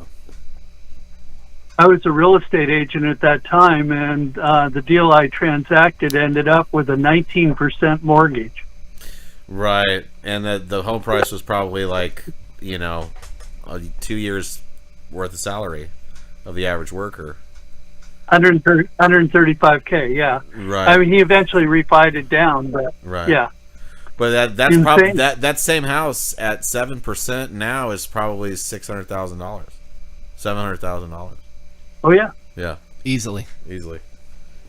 So if you look at the math there, it's like, give me the 19% interest rate with the 135 any day of the week. But they want to snooker people and say, oh well, you know, hey, interest rates are low. Just ignore the price. You know? It's all about the payment. Can you pay the rest of your life at this rate? Yeah. You're good, man. The mortgage, the death pledge. Death pledge. That's the literal etymology of mortgage. But I mean, I guess, you know, there are things worth dying for, right? Ready for the next topic? Yeah, what you got? Okay, well, let me preface it by saying, I think you all know who Dick Allgaier is, Future Forecasting Group. Yeah, I'm somewhat familiar. He does like remote viewing, you know, future events and prognostications around market developments and so on based on their practices. Exactly. Yeah. About 3 years ago, the group did a viewing on Congress, and they saw the end of Congress, where they were all in that their accuracy rate is really quite high, and I'm just using this to begin the topic here, but they saw the congressmen all staring at their shoes and getting physically sick, and as that being the last day that Congress would meet. And we've had some events recently that, that again, that was a few years ago. And now, you may have heard in the news that Trump and the Justice Department and FBI and DOJ are investigating all of this malfeasance from USAID and the misappropriation of funds. Yeah. Mm-hmm. So, in my mind, I'm thinking that is setting the stage for that event, and I think if we're going to see that, we're going to see it in June. That's pretty soon. There's a military parade planned around the 14th of June. And I think what we're going to see, you've heard of the law of war, I'm sure. And I think we're going to see it, the military control can only be brought in when the government can no longer function, the three branches can no longer function to move forward. And demonstrating the corruption of the legislative branch that we all know exists and have witnessed. Seeing what the absolute disaster the Justice Department has become, the I'm looking to see essentially military tribunals where they can't. I mean, there's a number of people who really deserve to be behind bars, and they can't. If you tried to run it through the Justice Department and the legal system, it would take decades. However, if they did it through military tribunals, it's a matter of days, and it's a done deal. Mm-hmm. This is my own hypothesis, but I see all of that coming together as a cleansing of our government to move to what I see as the next phase of world affairs. That will essentially well, in the last 2 months, you've seen the power shift in the world, where China has no debt. I mean, the only debt that they have is to themselves, but they don't have debt to other nations. So they are sovereign. The Mideast, with Saudi Arabia, UAE, Qatar, etc., are all oil rich, and as I'm sure you're aware, Islam debt is not allowed in Islam. So they're sovereign as well, and they have combined to form what is called the Gulf Cooperation Council. And in the West, we've seen essentially a power shift from our government, which has become, I mean, you've seen under Joe Biden and even under Trump, they don't really have, the government itself doesn't have the authority, and the authority is actually with who owns the money, which is BlackRock. And I think those are going to be the three sovereign economic forces moving forward. Mm-hmm. And that will be your great reset going into the new digital economy. Right. So I'm at a transition. So to the good news. So if you've got comment now, go ahead. Well, I'll just say I'd love to hear Xavier's and Big Dog's as well. I personally would love nothing more than for some sort of black swan where not just Congress, but nobody in government basically shows up to work the next day. Now, Mm-hmm. I'll caveat that, like, there are certain functions which we have become dependent on where, that government, unfortunately or fortunately, run, which I would not want disruption to. But as far as Congress is concerned, like, we would be so much better off if they just didn't exist anymore. I'll be honest though, like the context, like the pretext, the conflagration, the confluence of events, which you mentioned may culminate in some sort of big event where they're, they end, so to speak. I like we talked about before when Big Dog said he wakes up every morning thinking about shit hitting the fan in the markets. Like, I have also been waiting for that event, and I feel a little bit like it's and I'm probably jaded, it's a bit 2 weeks-ish, if you know what I'm saying. Like, the whole saying of like, oh, 2 weeks we're gonna have mass arrests, military tribunals. I've heard that story so many times, and I get the idea, the justification, like, if our service members are subject to military penal code and not the Constitution, why should the Congress people not also be subject to these harsher, more more restricted? Look, you have a higher standard of you have a higher standard applied to you because you are serving the public function as an employee of the corporate government. So the Constitution, as it applies to a citizen, it doesn't apply to you. You have a higher standard, and if you're violating that, I think we should be stricter. Like, we should be enforcing treason laws. Sure. These people should be fucking strung up for what they've done. Like, I don't care if they go to Gitmo. I hope they do. But there's a slippery slope with that. You're correct, and they have taken the oath, so they are subject to that. Right.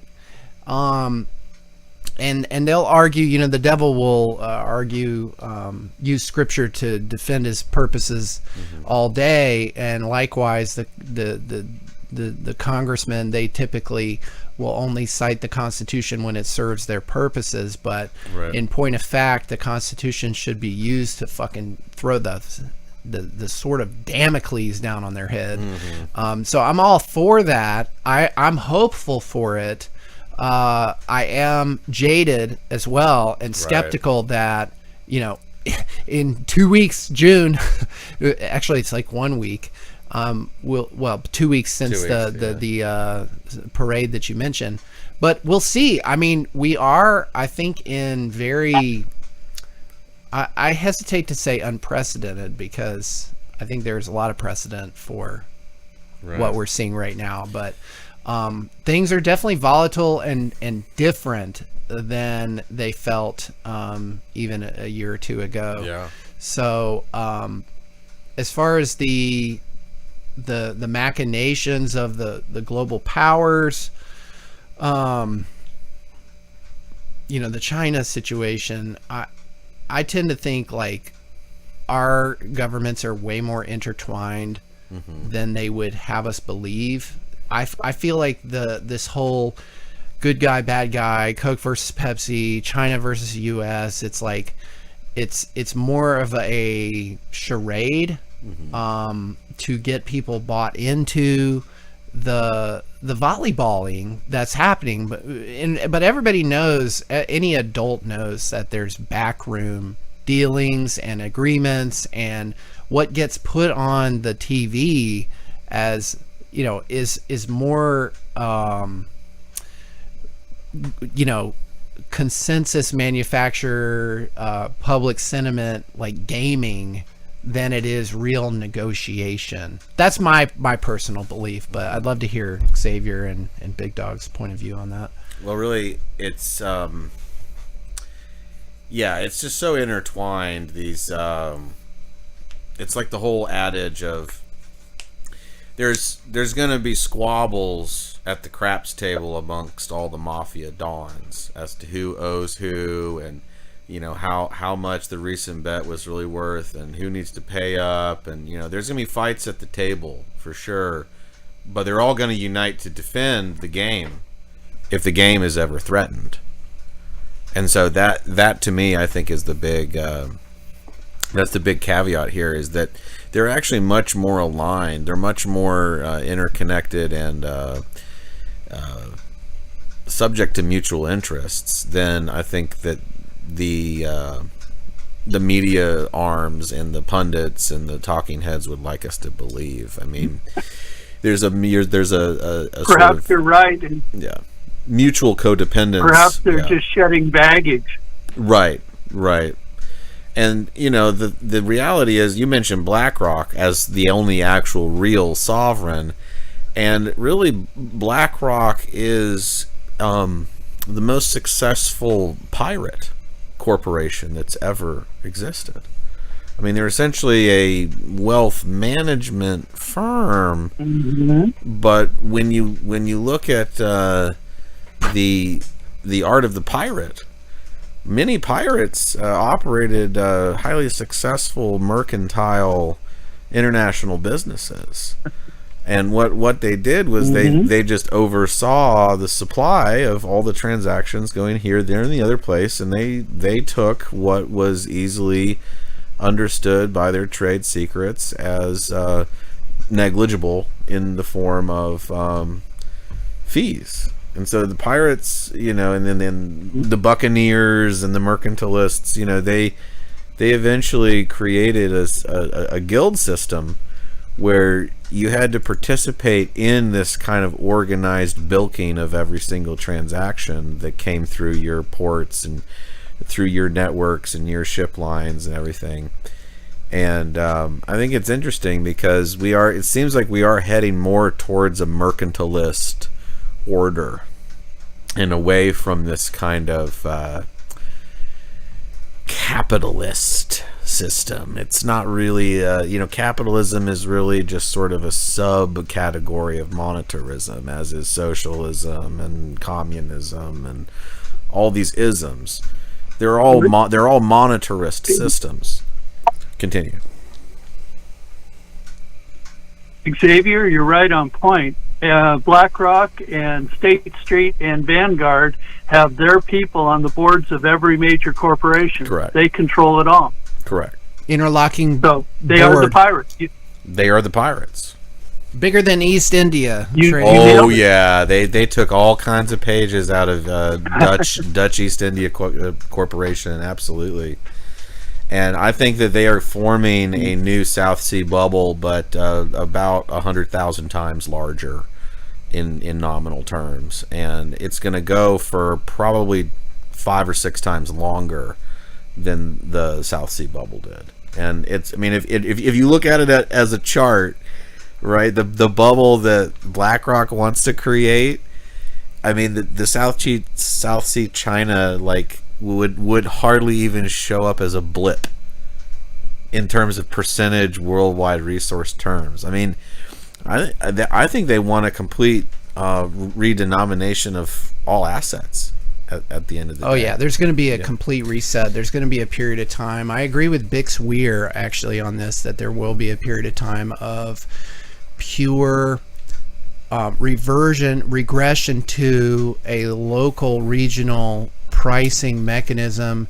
These electronic exchanges, the derivatives market, equities market, it will shut down. There will be a period of blackout where nobody knows exactly what anything is worth, right? And it will really come down to the true adage of the market, which is it's only worth what someone will pay. Correct. And these fictitious etheric assets and instruments will not go away completely. They will eventually come back online, but only after a period of complete blackout.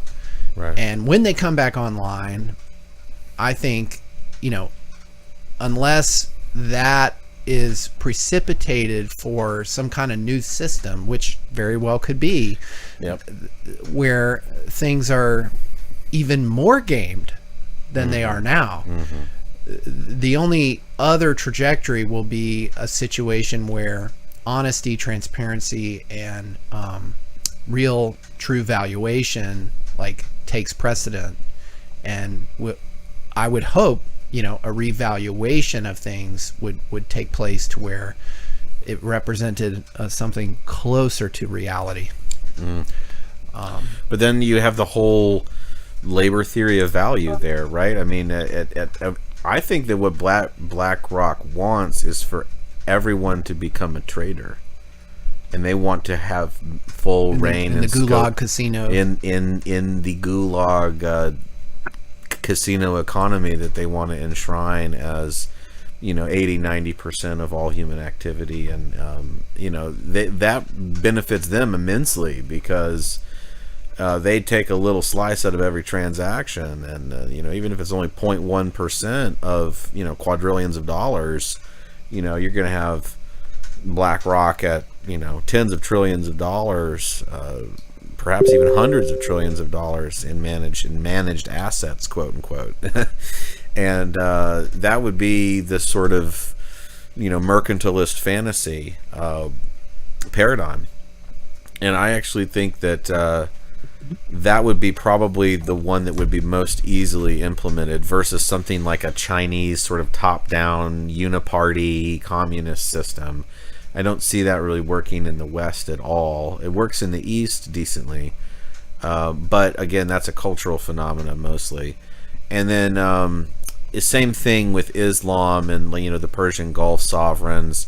That's another kind of top-down authoritarian system that doesn't necessarily behoove the sense of rights and privileges and freedoms that the West has in terms of accessibility of resources, travel, cross-border payments, all that stuff. It seems like BlackRock will necessarily have to cooperate with them in order to create some sort of middle ground company store effect where their sovereign wealth is sort of recompensed or rewarded for being placed within this new casino economy, post-labor crematistic technocracy that they're constructing, and it's well on its way. I mean, all of the data that we're hearing month in, month out, it's completely lagging, cooked, censored garbage, basically. I mean, the data that they've been releasing to justify monetary, fiscal, whatever policy, it has been completely non-efficacious and bankrupt, especially since 2022. But even before then, they had all these accounting tricks and all these ways to convince people that things have always been better than they actually have and are actually currently. 4.2% unemployment rate. I mean, you got to be. That's a joke. I mean, you'd be closer to reality if you put a 2 in front of that. But go ahead. Big Dog gonna weigh in? Big Dog, you still there? Go ahead, Smitty. Did he fall asleep again? It's possible. Oh. So, well, I guess he's not here. So, Xavier, you took it right to where I was going with the next point, and that is that first of all, we know that the Fed has been, you all made the point that they've been really good at kicking the can down the road. We all thought it was coming to calamity time after time after time, and it hasn't happened. Right.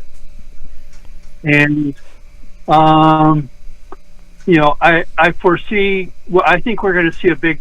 I could be wrong, but I think that this will also cause what happens in June will cause great uncertainty and calamity in the markets. Probably a significant dip, maybe even a shutdown for a short period of time. But there's some things coming in July that will totally transform everything. To begin with, on the 1st of July, gold becomes a Tier 1 asset in the United States. What that means is a massive increase in liquidity for the banks. Any bank holding gold on their balance sheet at this point can lend against it at about a 20% value.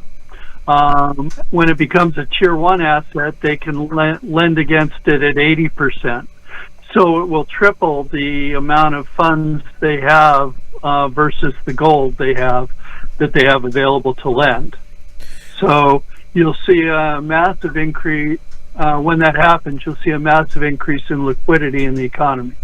Well, and that goes along with the whole revising of the SLR, right? The supplementary leverage ratio that these banks have been beholden to since the... right, fractional reserve banking, correct. Right, so the Besant, of course, is trying to change the SLR to where the banks basically don't have to abide by the same standards as they did post-2008. So it's almost like, correct. People have been saying for a long time that, we're 2006, 2007 right now. But actually, if you look in terms of the regulatory maneuvers that allowed for that big bubble to form in housing after the dot-com crash. It was all the loosening of the banking requirements and the lending requirements. So I think realistically, we're actually more like in 2002, 2003, and then we've got another 5 years of the mega bubble. And I think by 2030, you're going to see a big confluence of all these different trends kind of reaching their apex and needing to basically finally encounter the cliff. And I think that's gonna be similar. It's gonna be kind of like an echo bust of 1929, and it's almost like they're setting up this kind of scripting right now of the buy now pay later, right? People financing burritos and buying Tic Tacs on credit. that kind of stuff. Those kind of products were brought into the market in their own kind of ways in the 1920s, in about the mid of the 1920s, where people could kind of the things were, you could get money a lot more easily, and so that's why the whole Fed's 4%. DoorDash has buy now, pay later now. Exactly. You can get your food on credit. So, yeah. Well, go. You're absolutely right, and I'm not sure about the time frame beyond 25, 26, but in 25, the next 6-7 months, there's a series of events that are occurring that will reshape our entire economy. Yeah. The first one is July 1st with the gold becoming a Tier 1 asset. The BIS and the World Bank are looking to digitize, and BlackRock are looking to digitize all assets and the entire economy. Tokenization of your farts. Right. Tokenization of everything, including the people. Correct. And I'm not joking. Yeah, that's me neither. They want to tokenize your farts. I'm not even joking. That's actually real. Oh. that's like and so Bill Gates Microsoft patent. Yeah. Buy Fartcoin. Yeah. Right. Exactly. There you go. I mean, come on. Exactly. That's like the premier altcoin performer this time around is Fartcoin. Fuck. You can't even make this. You can't make it up. You can't make it up. But It's anyway, a tragedy. It really is hilarious, though. So on July 14th, FedNow becomes active, Okay. and they've had their last postponement supposedly, and that's when all banks to do business in the United States will have to go on the ISO digitized standard. The World Bank has the next deadline after that is the World Bank and the BIS have set up coincidentally November 22nd is the date that all banks of the world, if they're going to work in cross-border settlements, have to be ISO 20022 compliant, and which I think is really an interesting date, seeing how November 22nd is also the date that Kennedy was killed. A gang sign, perhaps. These people don't do anything by accident. Right. No, that's Pardon? true. I said a gang sign, perhaps, but you're right. I believe nothing is decided in government till everything is decided in government. I'm not sure who said that. I can't attribute the quote, but I heard it somewhere and it resonates. I want to say that's like Aaron. So What's that Aaron? So I can't remember.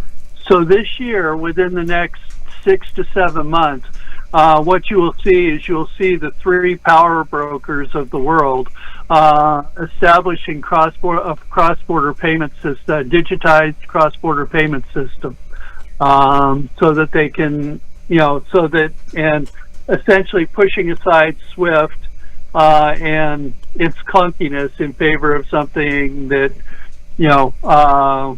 is less expensive and frictionless. Yeah, that'll be the sale. That'll be the pre-sale job. Yeah. And right. truth be told, I mean, those systems are antiquated. And, no one there's middlemen and infrastructure that's costly and not what it could be with today's technology. So it'll be an easy sales pitch. I think, but have you tried you're sending right. money overseas? Oh my God! Yeah, you're right. These are. I mean, there are some good things about it. Yeah. And the road to hell is paved with good intentions, right? The carrot. Right. Well, and exactly, and the first thing you're going to see is the carrot. Yep. Have you heard Trump say? I'm on Trump's mailing list, and I'm getting at least 2 either texts or emails a week saying, "Are you ready for? Would you like to get $5,000 from the government?"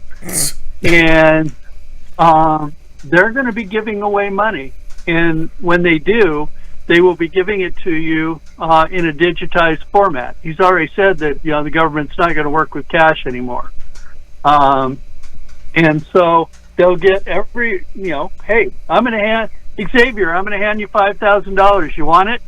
Hey, he already set the precedent for it during COVID. He already set the precedent for it. And now we can deliver that UBI much precursor much quicker now. And you don't have to call on the phone to the Department of Health and Human Services or whatever. You don't have to provide your social security number anymore. You can just send us a picture of your face. Yeah, and we'll set up a little retinal portal for you. Just get your digital ID. Yeah, real ID, which is a whole other topic. I'm sorry, but right. Yeah, but real you ID. Get the idea, and now they're going to buy you into it, and everybody's going to take it willingly, and that'll be the carrot. Just like Social Security, and when they do that, TSA pre-check. Yeah. I mean, there's all these little gifts, and it's sort of it's similar to the New Deal kind of idea, where they're kind of resetting things and trying to give a new benefit, a new kind of collateralized bargain to the masses in order to prevent them from basically, hitting the wall and going ape shit, like the Gerald Celente thing of, when people lose everything, they lose it. It's basic abusive relationship tactics. Essentially, they want to starve you to the point where they could give you a shit sandwich and you will love to eat it. Correct. Essentially. Correct. Well, I think that's going to come later. I think right now we talked about kicking the can down the road. Yeah. And gold is going to create massive liquidity by giving the banks more to lend. The government's probably going to be passing out money to get the digitized system working, and it's going to flood the system with money, which means your stocks and your cryptos and your keep this party going a little while longer. Yep. I mean, all of that spells big. You'll have a massive parabolic bull run. Yeah. I mean, what that spells is a 5-year, 25+% compound gains in the S&P. I could see 9,500 on the S&P by 2030. Sure, it could double from here. Yeah. Same thing. NASDAQ could go to 50,000 on a crazy peak. Bitcoin could go to 500,000. all these altcoin, Ethereum could take off and go to 15, and that would send the entire ecospace that sprang off from it, into a dizzying bull run. Theta could get up into the 20s or 30s of dollars. It could get crazy. But then that's going to be the big lure. That's going to be the big kind of the too good to be true sort of lure a little bit. I'll just say some on the FOMO, Smitty, and then I really appreciate you joining. You've been a great guest. Believe it or not, we're in the last half hour of the show. Time always flies. Time flies. But as far as the FOMO goes, man, I just totally lost my thought. But we do need to take a quick break. We have one last caller I want to get in, and we've spent so much time on economics, which has been awesome. There's still a couple other topics we wanted to kind of talk about on the show. And so we're going to take a quick bio break, Smitty, and if you want to stay on, you can, and interact with our next guest. Otherwise, bid you farewell, and appreciate you sharing your insights on the discussion.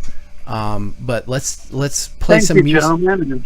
Absolutely, man. Thank you for calling. I'll weigh in on Theta as a bio-neural network next time. Oh yeah, we'd love to do that and get Mitch's thoughts as well. No, we could go on and on about that. We'll see what happens with that.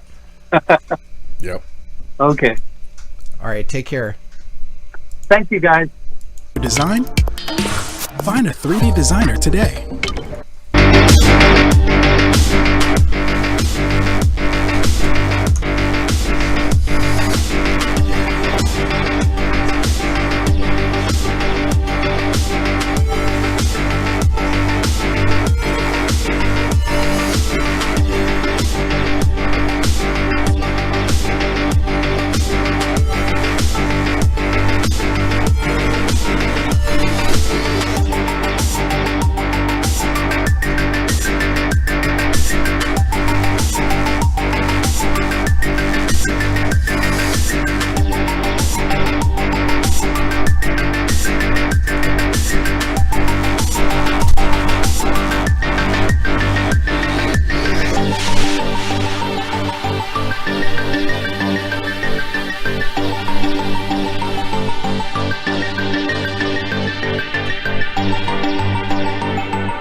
I think it's rad.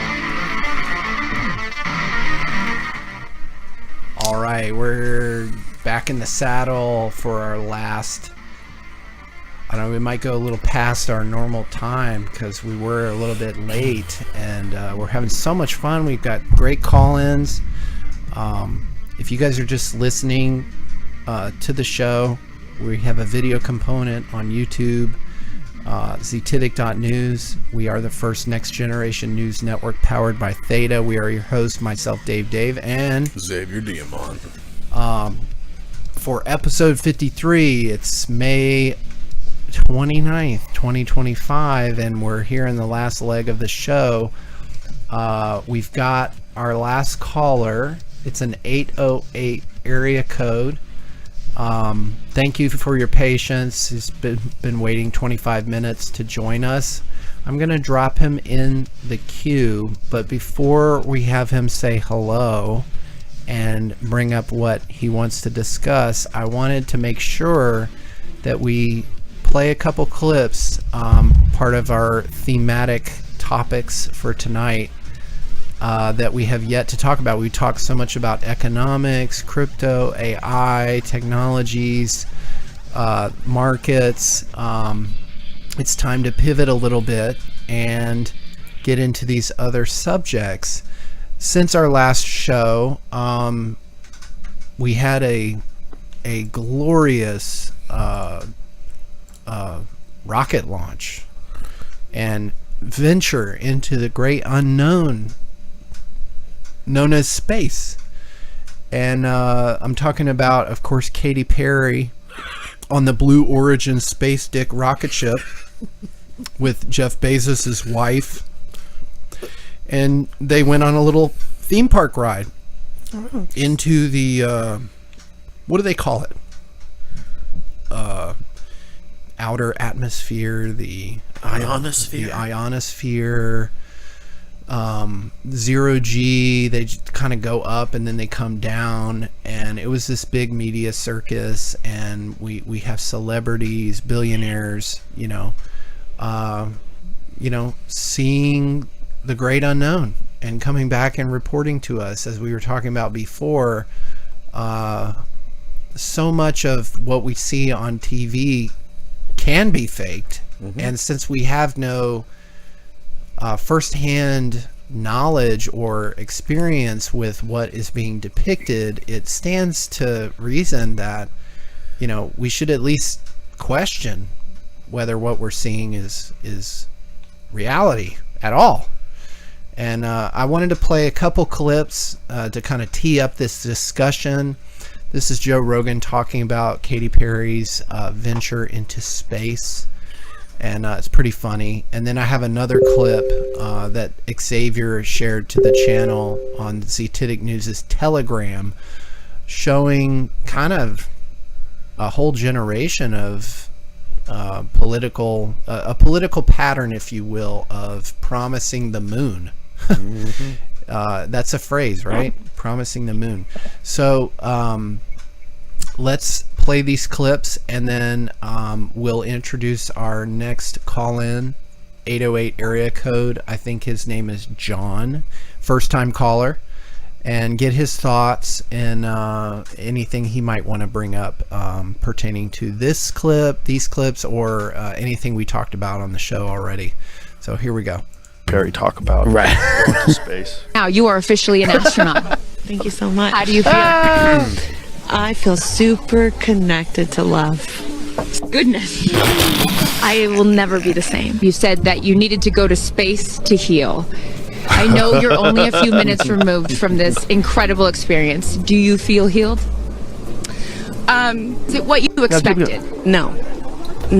Better? I don't think you can describe it. Because, you know what I was saying? It was like quiet, but then also really alive. And you look at it and you're like, we're all in this together. It's so fun when people. Why is it so fun when people get pretentious? Because you're terrified that you would ever do it. Well, yeah, and I also think it's fun to see somebody who has no self-awareness. Yeah, it's funny to hear the richest guy in the world's wife go, "We're all in it together." I don't know if people feel that. Yeah, we're definitely not. How in it together are we? Yeah, what does that mean? It feels like you hand-selected a couple of friends to go do this. Yeah. Yeah, I mean, it should have been a lottery system like Willy Wonka, where just 7 random people should have been able to go in this. That would be good. Just 7 random people. What were they up there? 10 minutes? Well, it was very profound. I don't know if you've seen Katy Perry talk about it, but she's basically a guru now. Yeah. What were her findings? That's my question. Well, what she did she brought a learn? Daisy, which is super important. It shows you how quick the flight was. The dead daisy that's like snipped from its life source was still vibrant. Yeah, and it's look at her. Yeah. Shout out Daisy. Wow. Look at her nails. So pretty. Now, so they go up there and they float for like 10 minutes? At least. And then they come down. Let's not minimize this. No, I know. It's a big deal. Let's celebrate female astronauts. And because they were united. Because a lot of men astronauts, they have to go to school. Right. They have to learn how to be a pilot first. Then they have to join the Air Force or the Navy, and then they get appointed by NASA. That's right. And then they go to space. You know? And there has been, that's the other thing, there has been female astronauts. Let's not minimize this. Let's not minimize this. I think there was a bit stuck on a space station for a few months. That's terribly more impressive. Let's not minimize this. Did Musk rescue her? Yes. Oh, interesting. Yeah. Where's that in the news? I didn't know Those that. people were stuck. And by the way, Elon could have rescued them during the Biden administration. They didn't want to because of his open support for Trump. Right. Yeah. So they left those people up there. Yes. He's talked about it on my podcast. They left those people up there. And they're just chilling. No, they're dying. But these ladies seem fine. Well, for now. Let's not minimize. Let's not minimize the sacrifice they've made for a great nation. For the world, back with anyway. Let's hear Katy Perry talk about. Right. So that's funny in its own right. Here's the other clip I wanted to play. Xavier sent to me. America is going to space again, and we're going there to stay. A permanent lunar base, and we're going back to the moon, back to the future, and this time, back to stay. Turn to the moon by 2020 as the launching point for missions beyond. And by 2025, we expect new spacecraft designed for long journeys to allow us to begin the first ever crewed missions beyond the moon into deep space, into the solar system. Not just to visit, but to stay. It marks an important step in returning American astronauts to the moon. We will return American astronauts to the moon within the next 5 years. Yeah. We're going to go to the moon. We're going to have a base on the moon. We're going to send people to Mars and make life multiplanetary. The United States will return astronauts to the lunar surface. We will establish the first lunar base camp and the first station in lunar orbit. We intend to land an international astronaut on the surface of the moon by the end of the decade.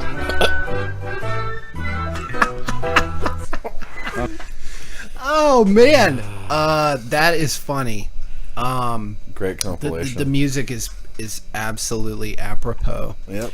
And you could tell Obama knew it was bullshit. Like, I'm not just singling him out. Not just to visit, but to stay. But maybe some of them actually did believe that, like, that they were endeavoring to do that for real.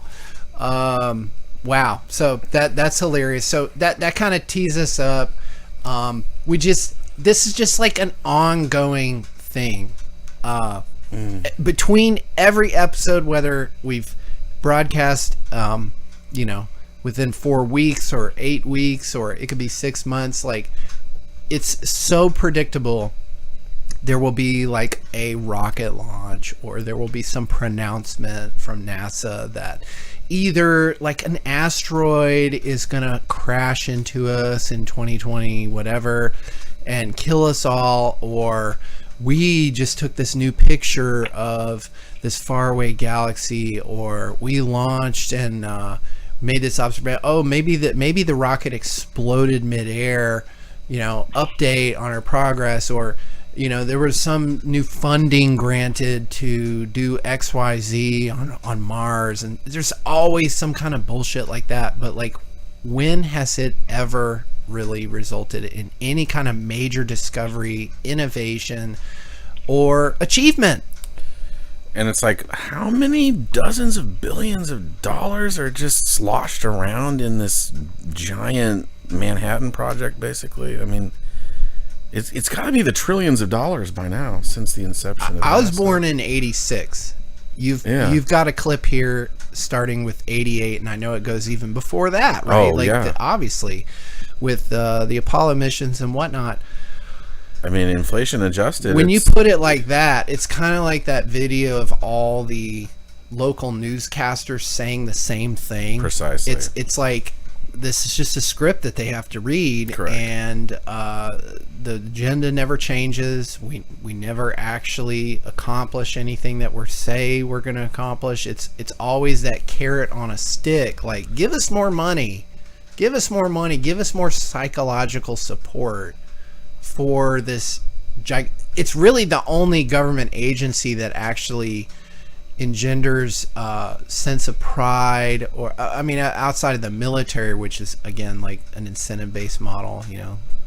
Right. You're paid to be proud of the military, and you're beaten over the head from birth, basically, to worship the military and what they provide. But like, space is the other example. I can't think of another example except for the liberal side and maybe the public health agency. Exactly. Where they cheer it on, and they'll wear T-shirts, NASA T-shirts, and it's.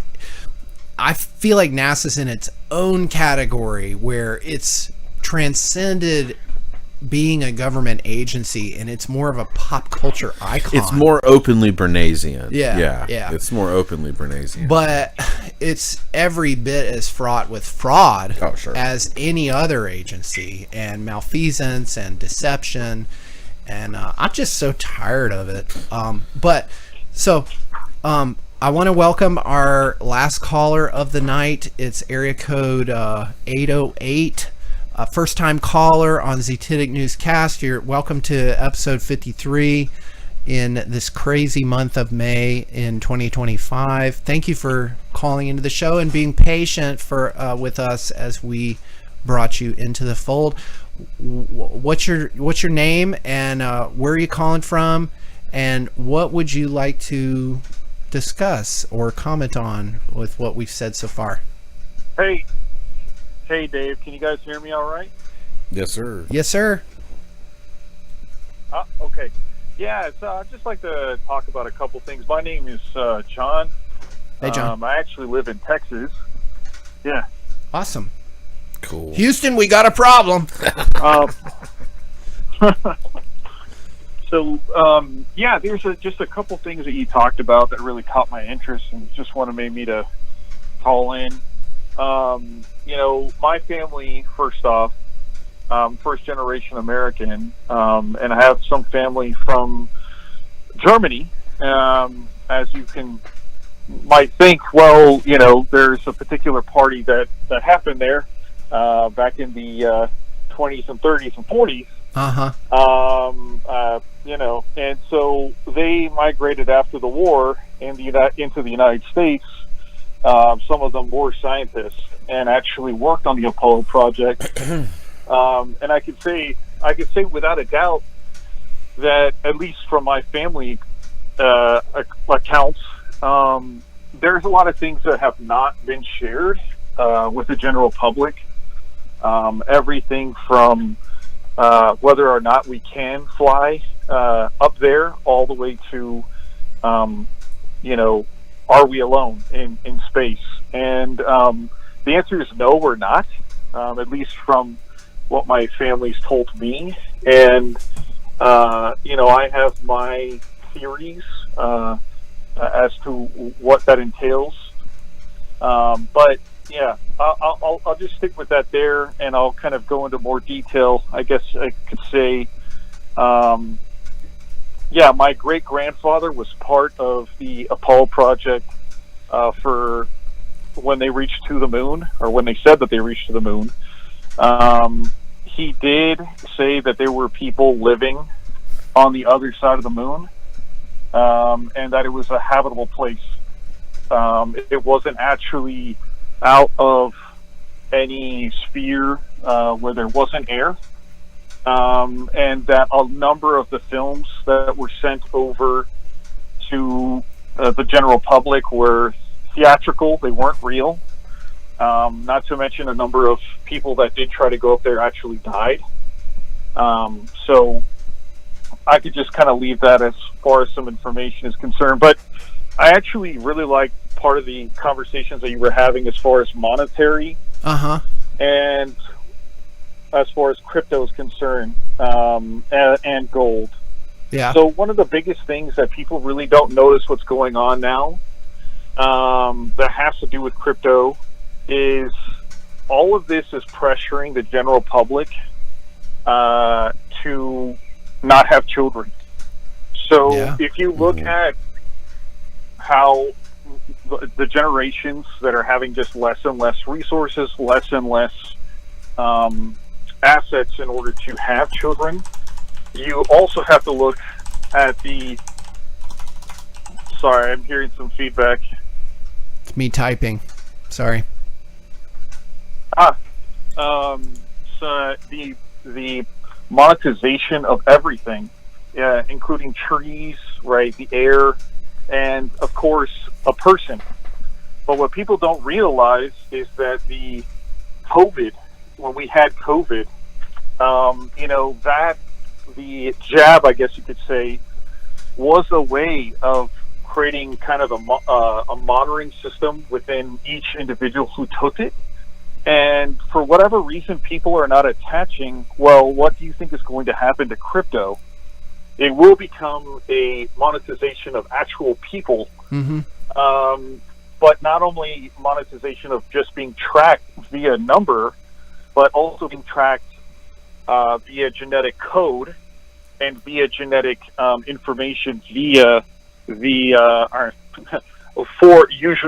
the jab as a whole, because it is actually a software download. It is not, or a software that's turned into a hardware download. I don't know if you've done any research, but if you look at the people that have been vaccinated and they had myocarditis, you'll see these long strains of plastic, long strains of synthetics that are built into their vascular system as well as towards their tissues. And it's basically the code, or the it's also a form of genetics too. It's a high evolution of technology that is trying to wire the body to be monetized in the sense of being monitored. And so the reason why I bring that up in the same topic is because all this coalesces to a form of control. Not only the view of like how you see space and how limited you are in where you can explore, but also the way that things are measured and how many children you have. Because if you have more kids, it's harder for the system to monitor that. You have more things you have to monitor. You have to have more people jabbed. You have to have more. You tend to have more complications. But what are your thoughts as far as technology and genetics, and how do you see them in the future? Like, do you think that is part of the, I guess you could say, cabal's plan? Well, we've covered in previous episodes this sort of transhumanist trend towards outmoding the heterosexual progenitorship of new life. So there was an article that came out, I think it was early 2021 in the New York Times, that talked about how in the future anyone and their uncle and their cousin can create a incubator baby, basically, and that we will completely outmode the need for natural procreation through essentially genetic splicing and stem cell incubation techniques that are becoming more and more sophisticated, and it'll allow for a much more easy commoditization of the human form as a resource specimen, as opposed to a unique life form with a consciousness and a soul and a destiny. It's going to be seen much more like sort of a kind of pet, and you see that. Well, not only. Yeah, I was just going to say, not only that, the traits of rebellion would probably be taken away too. Correct. Because a lot of our traits that that we are predisposed to are genetic. But one thing that I've noticed is it's to some degree all this planning has actually backfired from the cabal. They've kind of played their hand to such a degree where those that are taking the jab, they are getting genetic. They are basically having what's called cancer, and a number of other ailments. They're dying off, and they're not having offspring. And the people that are having offspring are usually those that are conservative and religious. So the future might be unintentionally more religious. Now, that's not to say. So how do you control a mass of people if they are not willing to listen to you? And that is where I believe the mark is going to come, where the cryptocurrency is going to be fused into what we call, the biblical version of the mark of the beast. It will be cryptocurrency within the mark of the beast, utilizing vaccinations. The reason why I kind of bring this up with space travel is because this is an entirely genetic warfare. I just heard you guys earlier, you were talking about how, there's going to be everything that's going to be monetized and numbered, and they're going to be measuring even your farts, right? We kind of already live there. We live there already right now, just not to the nth degree, right? It's like, well, what is their accomplishment? Their accomplishment is that they want control and to have a monarchy. But if you look at all the political agents that are out in the field right now, they all are somewhat related. And so whether that be through indirect or direct lines, the Clintons have been in office so many times, the Bushes have been in office so many times. We live in an indirect monarchy to some degree. And so this phase of them moving to a very direct monarchy, which is what it will turn into, you will have basically a genetically modified slave race, and you will have an elite race. Yeah. And that's as unfortunate as that sounds. That's what it looks like it's pointing towards. Yeah, I think what you're describing is more like a de facto monarchy, which is consensus driven, not declared. Mm-hmm. It won't be a part of an official political process. It'll be a de facto feature of existence. What we have today, I would argue, is a covert monarchy.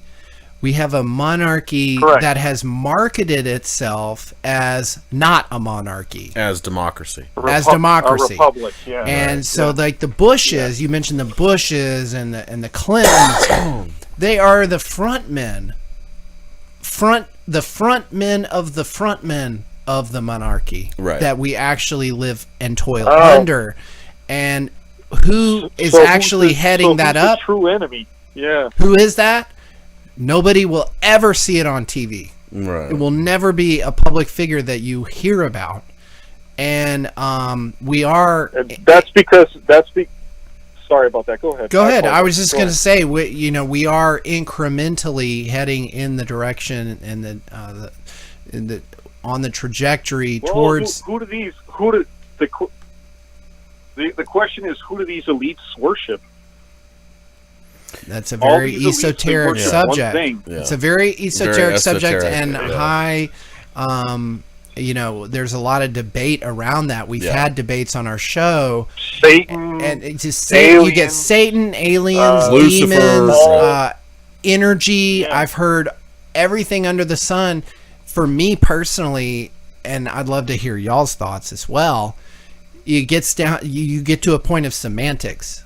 Mm-hmm. Because we've had folks on the show who are adamant these are not aliens, they're demons, they're extra dimensional, they're demons, they're not aliens. They absolutely are. But on the same token, like, what is an alien exactly? A demon who is not of the flesh, of not physical flesh and blood like you and I would interact. To me, that's alien. It's both. It's both. That you call it either or. Potato. Well, so that's another thing too. All these monolithic structures that we have on Earth, they were built by flesh and blood aliens. And when I say aliens, I mean that they are the offspring of a human interdimensional being demon, right? Fusion. So when we see them in the sky, they are not a demon per se. They are the offspring of both a demon and a human, right? So the ones that are truly spiritual are the interdimensional ones. In saying that, their vehicles are interdimensional. They can go through multiple dimensions. And by the way, I have seen them. I have seen them with my naked eye. In California, and I've seen a couple in Florida, and I've seen a couple in Texas. And never, ever have I seen them when they fly away. They never fly into space. Never. And I've seen, I think 5. I've seen 5. They've never flown into space. You mean up and... up towards the sky. I hear you. They fly actually in a diagonal. That's a good point. A very interesting observation, because you've talked about that as well. We've had guests on before talking about the nature of our realm and whether we're flat or a disc or some sphere. And Xavier has mentioned before, if we were spherical, would we not experience certain asteroids and meteors? How's the phraseology? But it's always horizontally traversing the sky. It's never coming towards or away from.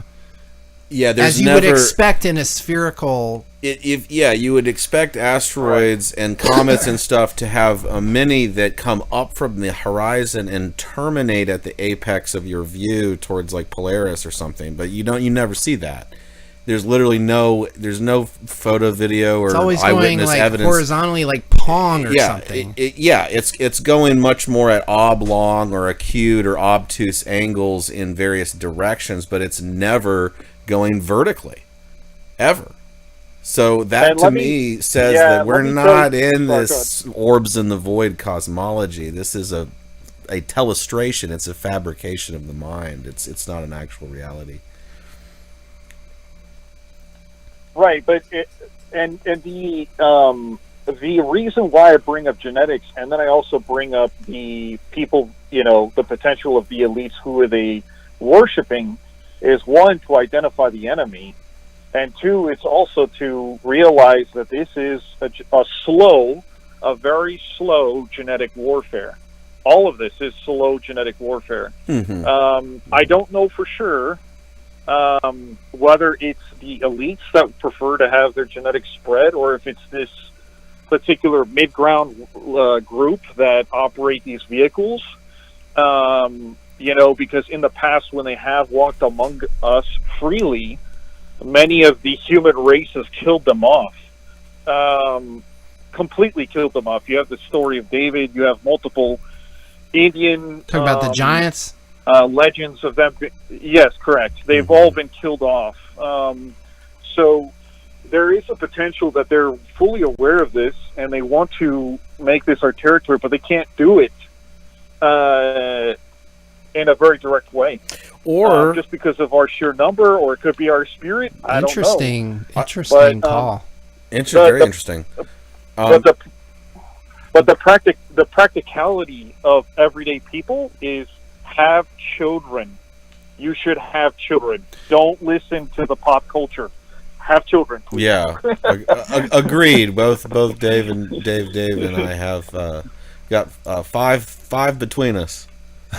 So we're doing the ultimate existential work. My wife sent me a meme today, and it said in 50 years, nursing center workers will have to remind trans Alzheimer's patients why they don't have a dick 700 times a day.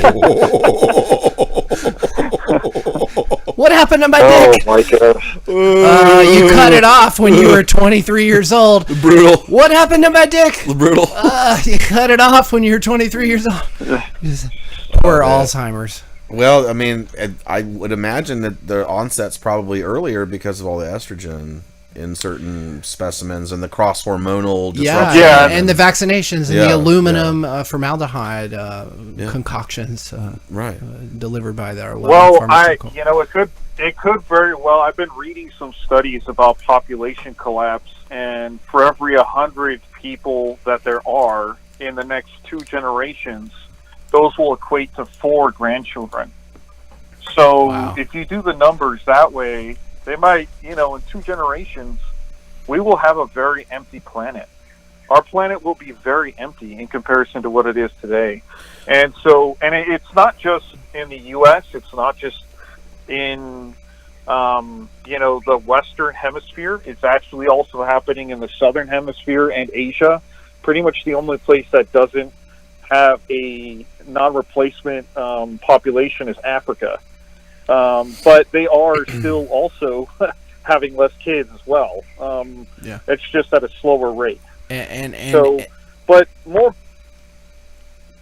Go ahead. I was going to say more back to as far as the application of what I'm saying to you guys is that, at least from my observations, is that it is very important to identify that a lot of these discussions are happening on a spiritual level. They're also happening on a monetary level. But at the end of the day, it all leads to one thing, and that is death, right? When you see a lot of people that incorporate this monotheistic culture of not having children, for example, or not thinking about the future financially, it is all contributing to a dead end for that individual. So it's very important on a practical sense, when you're working with people, you're positive, you're encouraging them as far as having kids, about life, about saving, about, of course, gold and silver and cryptocurrencies. I'm all XRP gang here. But you also have to be aware that we will be looking at a future that will be very different from today.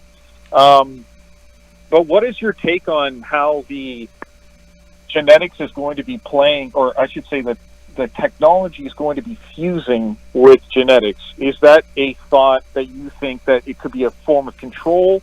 Do you see a practical way of us possibly getting out of it? I would say that it's going to be baked into the current wealth disparity schema that they've been writing for 5 generations now. I think if you look at the films Zoe, which came out in 2018, highly recommend. It's top transhumanist propaganda. Kind of flew under the radar, but it's also dovetailed in with this other, technically unrelated, although the same actress is in both movies, and it just came out last year, called The Beast. And so when you combine those two movies, you're gonna see what they're planning, and that is voluntary submission through the subconscious neurotransmitter frame of reference for the human mind. And I think they're going to be introducing this as enhancement, as health, and it's only going to be people who have a large discretionary amounts of money who will be flaunting it. And then you're going to have the Veblen effect, which is pecuniary emulation. People are going to want to, buy now, pay later. Their, AI past life regression therapy, or they're going to come up with extremely convincing and highfalutin ways of presenting maybe sort of lucid dream type experiences to people, probably within the next 15 to 20 years. And it will be a voluntary thing. Yeah. People will voluntarily engage in it, and it will be worshipped. It will be a new religion. Yeah, and let me respond to that as well, John. I have up on screen, if you guys are watching or just listening, check out the YouTube video component of this. This is a lecture given 7 years ago, May 29th. Holy shit. May 29th. 7 years to the day. 2018, wow. 7 years to the day. At least it was published then by Ralph Baric, who is the preeminent coronavirus researcher in the world. He is local to Zetidic News Network. He works at University of North Carolina, where their biomedical research lab did key dealings with the military, the CIA, and the Wuhan virology lab. And this lecture, interestingly, 7 years ago, okay, so a full 2 years before coronavirus really set its fangs into the nation and world, called Imagining the Next Flu Pandemic and Preventing It, John. Okay, so if you look into this guy, Ralph Baric, he was developing gain of function research on the coronavirus to prevent it. Well, how did that go? Okay, this is 2018. How did it go, Ralph? How did it go? Well, he's implicated. Okay, he's implicated in this, and if you look at recent news around him, the heat is getting turned up, has been getting turned up, and we all know this COVID was a cover for the real bioweapon, which was mRNA technology, and people's consent to participate in a mass experiment to alter their genome. Yeah. As you talked about, John, this is a precursor. Who knows? I fully don't know, but I fully know that some fuckery is going on with the injections. You mentioned the blood clots and the plastics. These that have been, Lovecraftian, foreign-looking nanobots. substances. We've talked about this. We've posted on it. The nanobot technology, as well as the mRNA and the potential link to 5G, manipulating and or tracking those who have taken the mark, so to speak. Well, he talks all in this lecture about the research they do to basically modify coronaviruses to be more infectious, to be this, to be that, so that we can predict and prevent if it should happen that way in nature. That doesn't make any sense. So it's a clear cover for an operation that is definitely geared to genetically engineer the population, either through overt means, i.e. an injection, or covert means, i.e. social engineering and conditioning, to accept and endure this kind of modification and tracking and compliance and new normal, which we've covered, and probably the subject which has us most under the microscope and scrutiny, and the main reason why we're so suppressed. We're and so shadow suppressed, banned. and we have nobody listening to us except for the select few who are able to break through. Because they don't send out alerts. And I'll say this personal anecdote: I know this person. I know his family, his daughters. And, I know, for example, one of his daughters is a genetic counselor. Okay, so that's a whole nother subject, John, that is clearly intertwined with this whole idea that, and it's supportive of the whole abortion industry. The body modi. Oh, hey, well, if I can tell through a blood test that my kid's going to be, of sufficient retardation, I'll just kill him, There's that whole thing of natural selection, because science says it's the best thing for our gene pool, which is a eugenics idea, right? That has become mainlined, without unwittingly mainlined. There are a lot of people who buy into these ideas because on its face, like, yeah, we want a good gene pool, right? Like, we want our kids to be smart. We want them to be beautiful. We want them to exhibit certain traits. But is it the job of the laboratory, or is it the job of nature? That is like kind of the quintessential question of this whole thing, beyond the whole Orwellian Matrix type pod baby, designer baby. Like, we're actually in a proto stage, right, for that. Yeah, the pump is already being primed. Well, exactly. Even if you do have the genetic, you have the ability to alter genetics to the point where you can have super tall, super intelligent, handsome, beautiful children that are maybe immortal.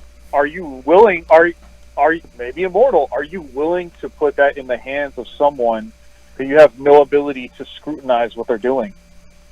Right? Because you're essentially giving power to, you're trusting quite your legacy to an entire an institution, more or less, that as of 5 years ago, were throwing people in a hospital just to get additional funding when it came to COVID cases. So it's like the possibility of there even being genetic engineering, at least for someone that has the foresight of, well, let's say human nature, of what people can do if they're corrupted, there's not a reason to do it. The risks are too high. Now, in saying that, it's going to happen. Like, don't be foolish. Someone is going to be dumb enough to do it. And the question is, if you have children, how are you going to combat that? Well, right? That's what we should be asking ourselves: is how are you going to combat that? Well, if that is the case, yeah. You mentioned encouraging people to have kids. I think the fundamental truth of the matter is family is the smallest form of government, and absolutely, if you govern appropriately, you can build your own army of people who will be diametrically opposed to these other competing forms of government, which is statism, to put it simply. And that is the answer. I agree. I've realized that and chosen that myself as a trajectory. Whether I'll be successful, we'll find out. Kids can be rebellious. Yes, don't say that, brother. You will. Yeah. There's a reason why the cabal tells you what they're going to do. Right? It says in the good book, Your mouth will say, and it will happen. Why do you think the cabal isn't doing the same thing? Your kids are gonna be successful. Maybe they're infertile from all the inbreeding. Yeah, that's possible. I mean, King Charles's eyes are dangerously close to one another. Right. It's true. It's true. Well, that's what I mean as far as this is a genetic battle, and they do look for negative RNA genetics, which is correlated to many of the founding civilizations that have occurred throughout Earth,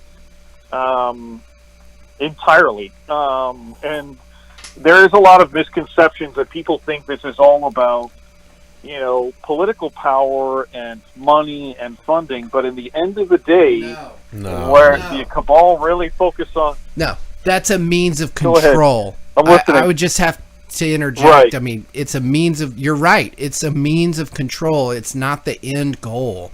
Why would it be the end goal? They already print it at whim. Exactly. They can print out. Yep. Yeah. Well, and then you ask the deeper question: why is control so important? Why do they worship power to the extent that they do? And if you're going to have a psychological examination into that, it's probably because they're overcompensating for something.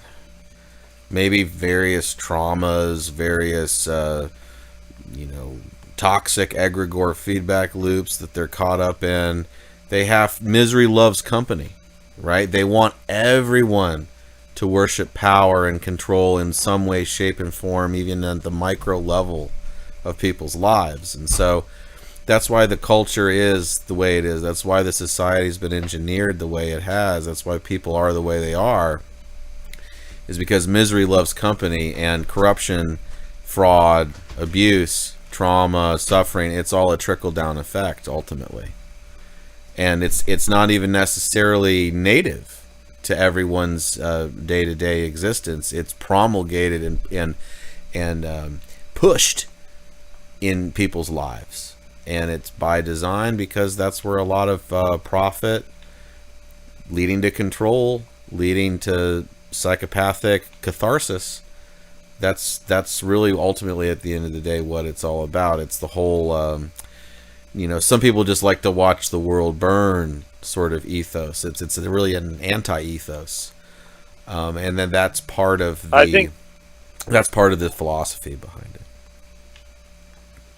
Yeah, I think unfortunately, I think our enemy's a lot smarter than that. I don't think it's chaotic. I don't think it's like, let me watch the world burn.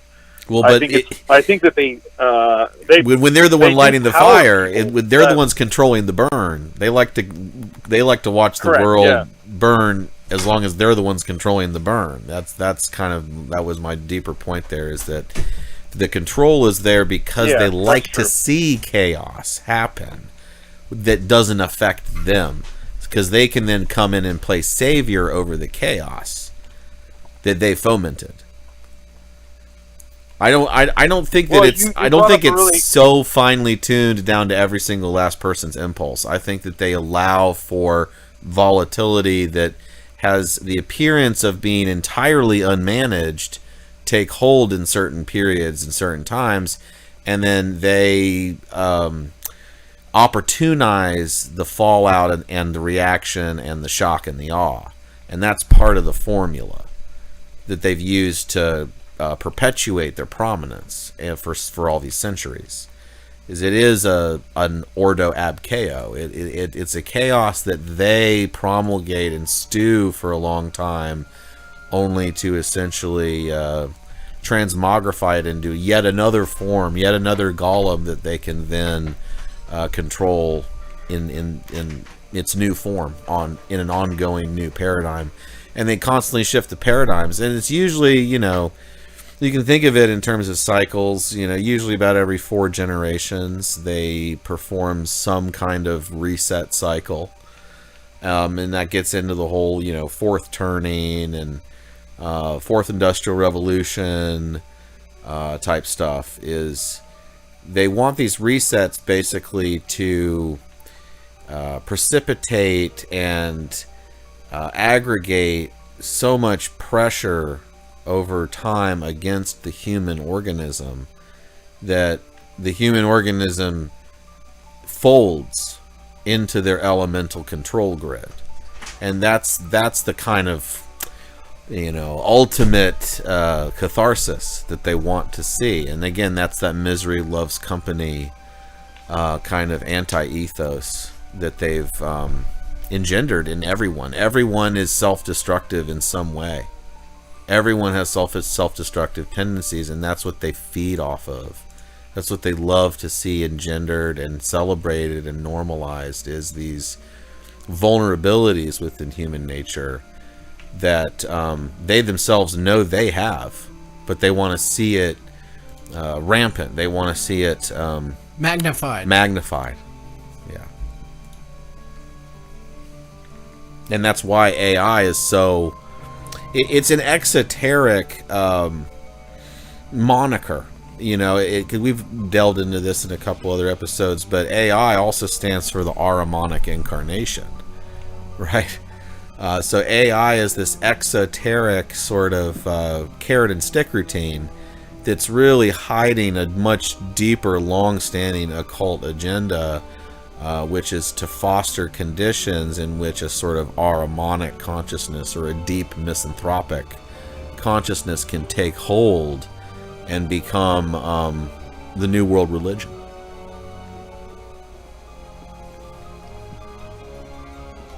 Yeah, and it's already being set up that way. Yeah, absolutely, it is. And this actually kind of builds into another theory that I've had as well, is that not only is the jab kind of working with others' genetics and modifying them, with the potential of cryptocurrency being labeled to some sort of chip that will be attached to you. But if you're thinking in a spiritual level as well, and you are these other deities, you could say demons, interdimensional beings that are more or less trying to get into our dimension, right? They're either doing it with interbreeding with us in the past, or they've just simply appeared and kind of vanished. I don't know, I'm not sure. But if you have a chip and you have genetic biotechnology that's attached to you, and there's a way that you can transfer your consciousness into a machine, then why not a deity or interdimensional species do that for each person that has a chip? And that, in other words, it's a possession of a person when people are possessed. But this time, instead of going to a priest where they can remove it, it is impossible to remove because it's hardware attached to your body. Correct. So there's a possibility of that happening. Yeah, we're not that far away from that. Yeah. Again, I think that though I agree with, because they have such a dark sort of spiritual gnosis about the consequences of this paradigm that they're trying to bring in. They need to absolve themselves in some sort of way by indicating to us how it is that we will eventually voluntarily submit.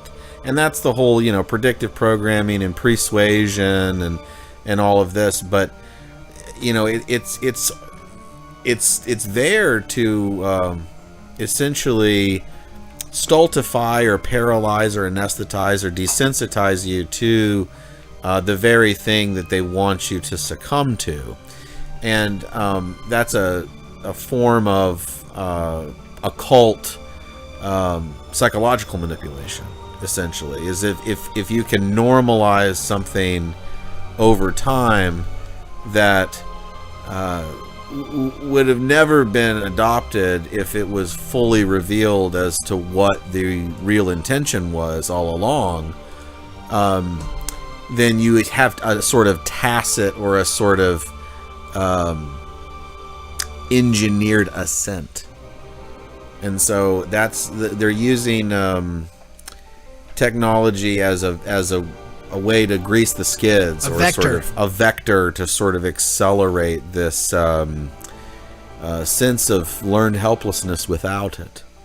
And so that as long as humans can freely submit to these vulnerabilities that technology is trying to convince them that they can overcome, then ultimately they have a sort of permission to perform these atrocities.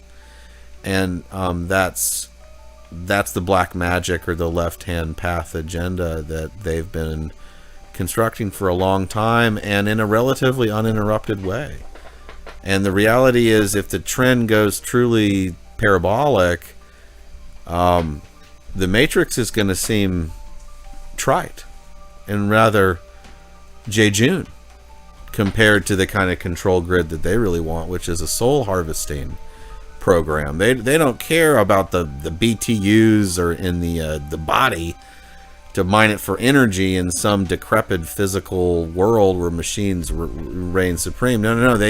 They want to have much more full spectrum, subtle dimensional dominance. It's not monetary for them. It's not monetary. It's not monetary. It's not energy. Even. If they have sequestered technology for free energy, and they can print as much money as they want, and they already have control, what more do they possibly want? There's something spiritual that they need from us. Correct. Otherwise, what are they doing? Salvation. They want salvation. They definitely want immortality. They want immortality. No. Right, because we're able to achieve it through our Father Jesus. We can reach salvation.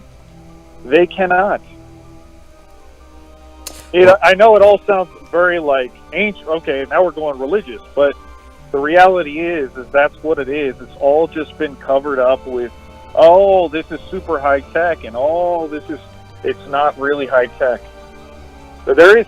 I'm not saying that there isn't technology involved. Absolutely, there is. There always has been. By the way, even these monolithic structures are absolutely ancient technology that have been created by these entities, as well as the cabal, whoever was there at that time, whether they were half-breeds or full-breeds or whatever. Mm-hmm. It is absolutely what they're looking for. They're looking for salvation. We have consciousness. We have an ability to talk to our Creator. They do not. That's why they want to genetically engineer us and somehow get into our bodies. They want to get into our genetics. Genetics is the key. There's some. Well, that's what they believe, but it's 100%. I'll tell you where I agree is this is some kind of harvesting operation, as the video is depicting. Yeah. I do think genetics, like the human genome, the flesh industry, the energetic manipulation that's happening, there's definitely something that we have that they don't, that they want. Correct. Whether it's salvation or some kind of attribute, the pneuma, that we have that they don't. I've heard it in a number of different contexts. I also see it, in its manifestation. We are the product on the farm, essentially.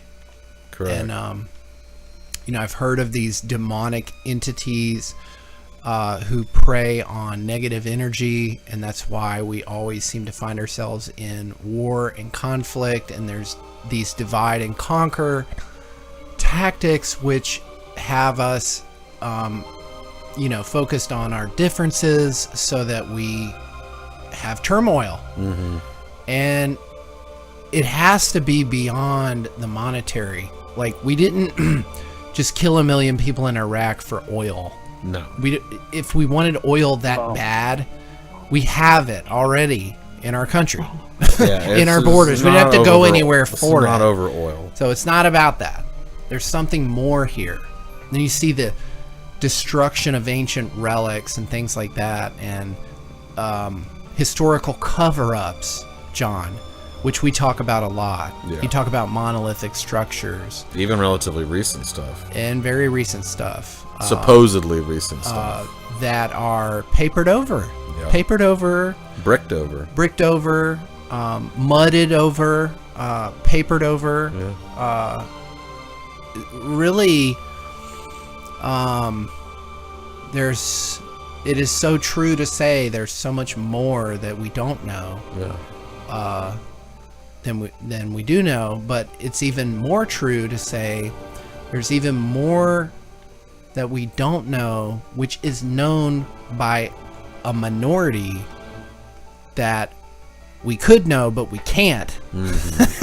Then we know, like if we look at a prism, like, and the rainbow, like, what we're allowed to know is basically red. Every other color in the rainbow we're not allowed to know. Yeah, it's not seen. Sequestered in burned, incinerated history, or potentially the Vatican underground library, which that's another development that we didn't even get to, is the machinations of the Pope, and various other facilities like Fort Knox that are of public discussion, holding vast troves of treasure and information which we're not privy to at all. So and that includes our genome. Like, what history does our genome actually say? Well, we have to kind of relegate any kind of deciphering of that to the scientific charlatans who pose as the ultimate authorities over all that stuff. Grand like explainers. 23andMe also went bankrupt, and that's a whole nother. You talk about genetic harvesting and things like that, John. That's a big public discussion, even in the markets, right? Because 23andMe went bankrupt, and they collected all this genetic data, and now it's kind of up for the highest bidder, and people who provided it, they didn't necessarily agree. That's a very low level, mundane almost example of this kind of parasitic, predatory. Yeah, go ahead. Yeah, sorry about that. I was just going to say, just at the time of birth, right? What do they do when your child is Take born? your blood. Take They your go blood. ahead and they take your blood. Yeah. And by the way, whoever's listening, you can absolutely 100% deny them. I have done it for at least one child. Bless that you. I have. Bless you. You can do it. Yeah. Yes. You should do it. Absolutely do it.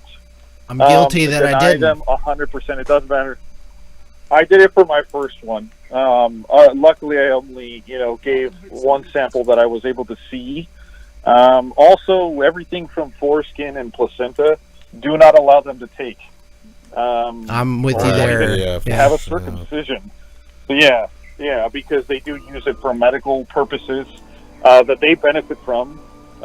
So don't do it at all. It's all fake. It's all a horrible industry, whether it's genetic research or creating these so-called germination of viruses. Where do you think they test the genetics? They have to get the genetic material from somewhere, and they have to test it on certain races, right? It does come from somewhere. So, yeah, it's just to anyone who's listening out there. No, I'm with you. Can't deny it. I'm with you. No, none of my kids have social security numbers at this point. That's a big TBD because apparently you have to comply with daddy government to travel anywhere on this world, and that'll come up at some point in the future. If it were 100% up to me, I would have not allowed them to draw blood.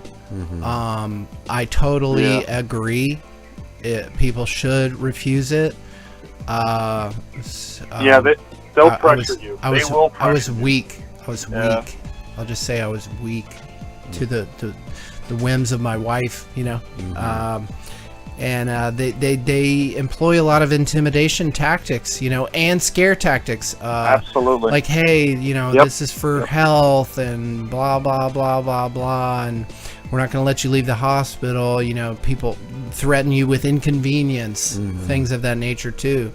But I mean, let's not be real. The hospitals have been militarized. Yeah.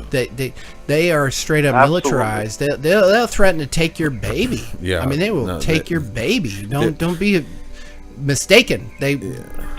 That's what's at stake. When you try to, I'm happy to hear you resisted it and were able to get out of there unscathed. But I've seen videos. We played them previously where people are not. They've had police officers show up to their door if they have so much as a home birth, right? Which is absurd. Like, this is a natural body process. Yeah. Like, it's as natural as taking a shit, and you're knocking on my door because what, you care more about the safety of my child? Whose child is it? You're not responsible, government. Like, I am. Yeah. But that happens on the daily. Well, I mean, home birth is illegal. Yeah. Home birth is illegal. In most places, Yeah. really. I mean, and this is all part and parcel, again, to this incremental enculturation of worshiping the state, right? And then, that has ripple effects going back to markets. Like, oh, well, we'll just ever continually extract more and more property taxes by saying the same square footage you've lived in all these years is worth this much more and this much more every single year, so we can inflate this municipal bond debt and keep kicking the can down the road. And it's all part of the same slave mentality, and it's just heinous how pernicious and long-standing and like deliberate it is. But the fact is, because it's been so slow-moving for so long, They played a long game. And so now things are starting to accelerate, and people just shrug their shoulders and throw up their hands, and they're just like, I don't even fucking know what to think anymore, because and that's exactly by design. That's what they that's want. exactly what they want. It's like, yeah, just continue to shrug, continue to watch the sport games, continue to not care. It's to the point where people are going insane and cutting off body parts of themselves. Yeah, well, that's all. And that's really what's going on. That's very much encouraged in this paradigm. Body mod. Body moddy. Exactly. Yeah. They love it. And that will only increase. It will only increase. In fact, I think in the future, it won't just be. It'll be normalized. It'll be normalized. It'll be like going to the dentist. I think people will start cutting off their noses, their arms, doing things like that just don't make any sense at all. Well, and it's going to be for unfortunately, economic incentives. I can now get this extra UBI if I'm trans. Yeah. Let me just go ahead and get the operation so I can get those extra 3,000 digishekels. John, if you're not watching YouTube, we played this clip so many times. I'm not going to play it, but I have the video in the background for anybody watching on YouTube. This is going to be a great clip. It evidences exactly what you're talking about. This is a lady, Crystal. She actually is just down the road from us here in North Carolina. She's in Raleigh. And she had body dysmorphia and really needed to be blind, like you do. Just not satisfied, not, getting the full zest of life. I need to be blind. And she found a psychiatrist who poured Drano into her eyeballs and blinded her. Oh my gosh. And she's on disability now. For the rest of her life. For the rest of her life. She's blind to look at her reading Braille. Oh, how brave. And that psychiatrist still has a thriving practice, if I'm not mistaken. Sure. Yes. Yeah. She's Actually, got the right last name and probably everything. was in the latest Pride Parade, Right.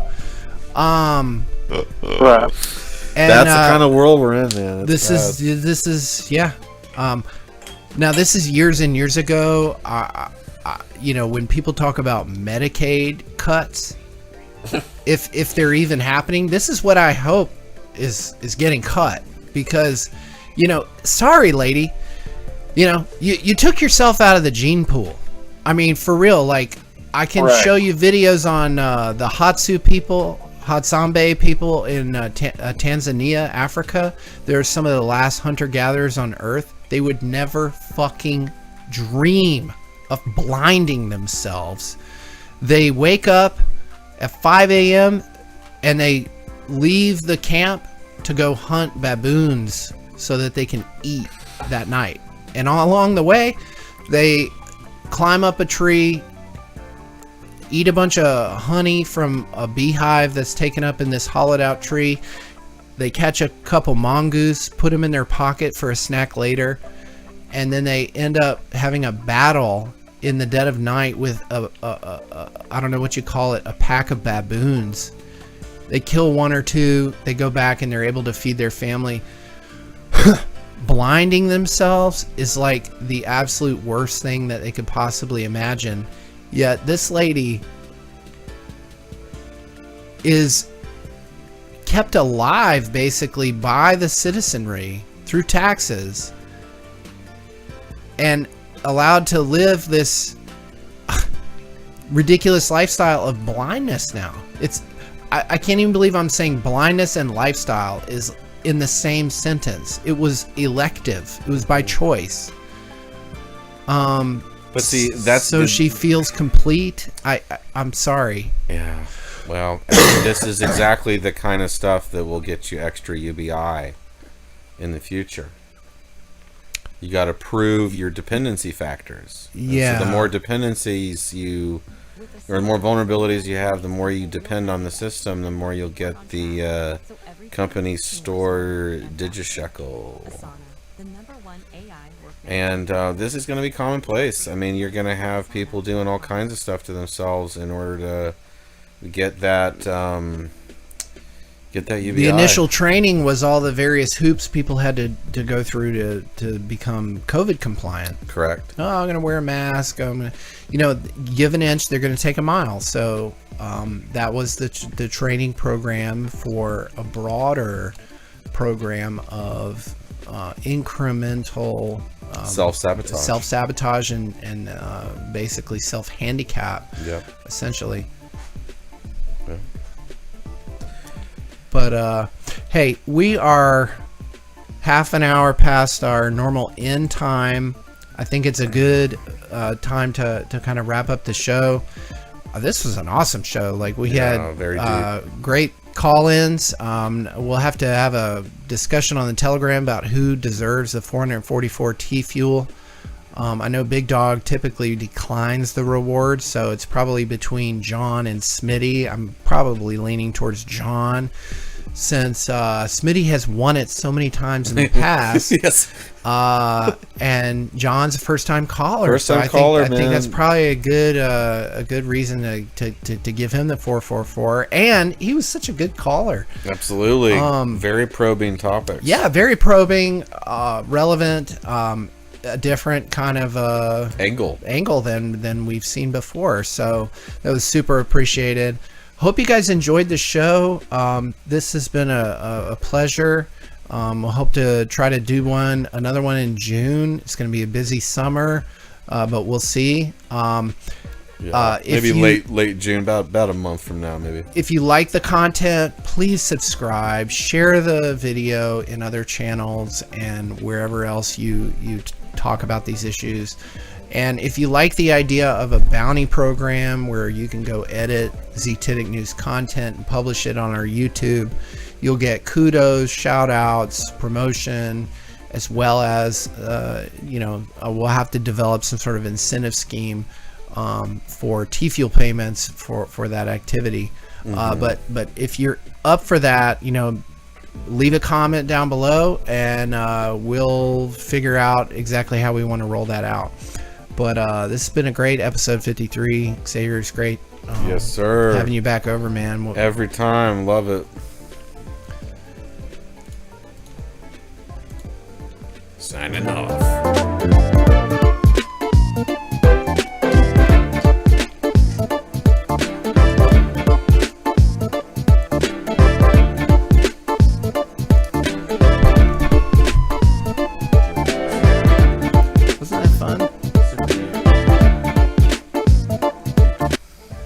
nonstop callers. Yeah, we actually, that was great. Did the chat get at least a few chats in Oh, there? yeah. You got some chats going on? Come look at it if you want. Sweet. Raining again. Let's see, what's the...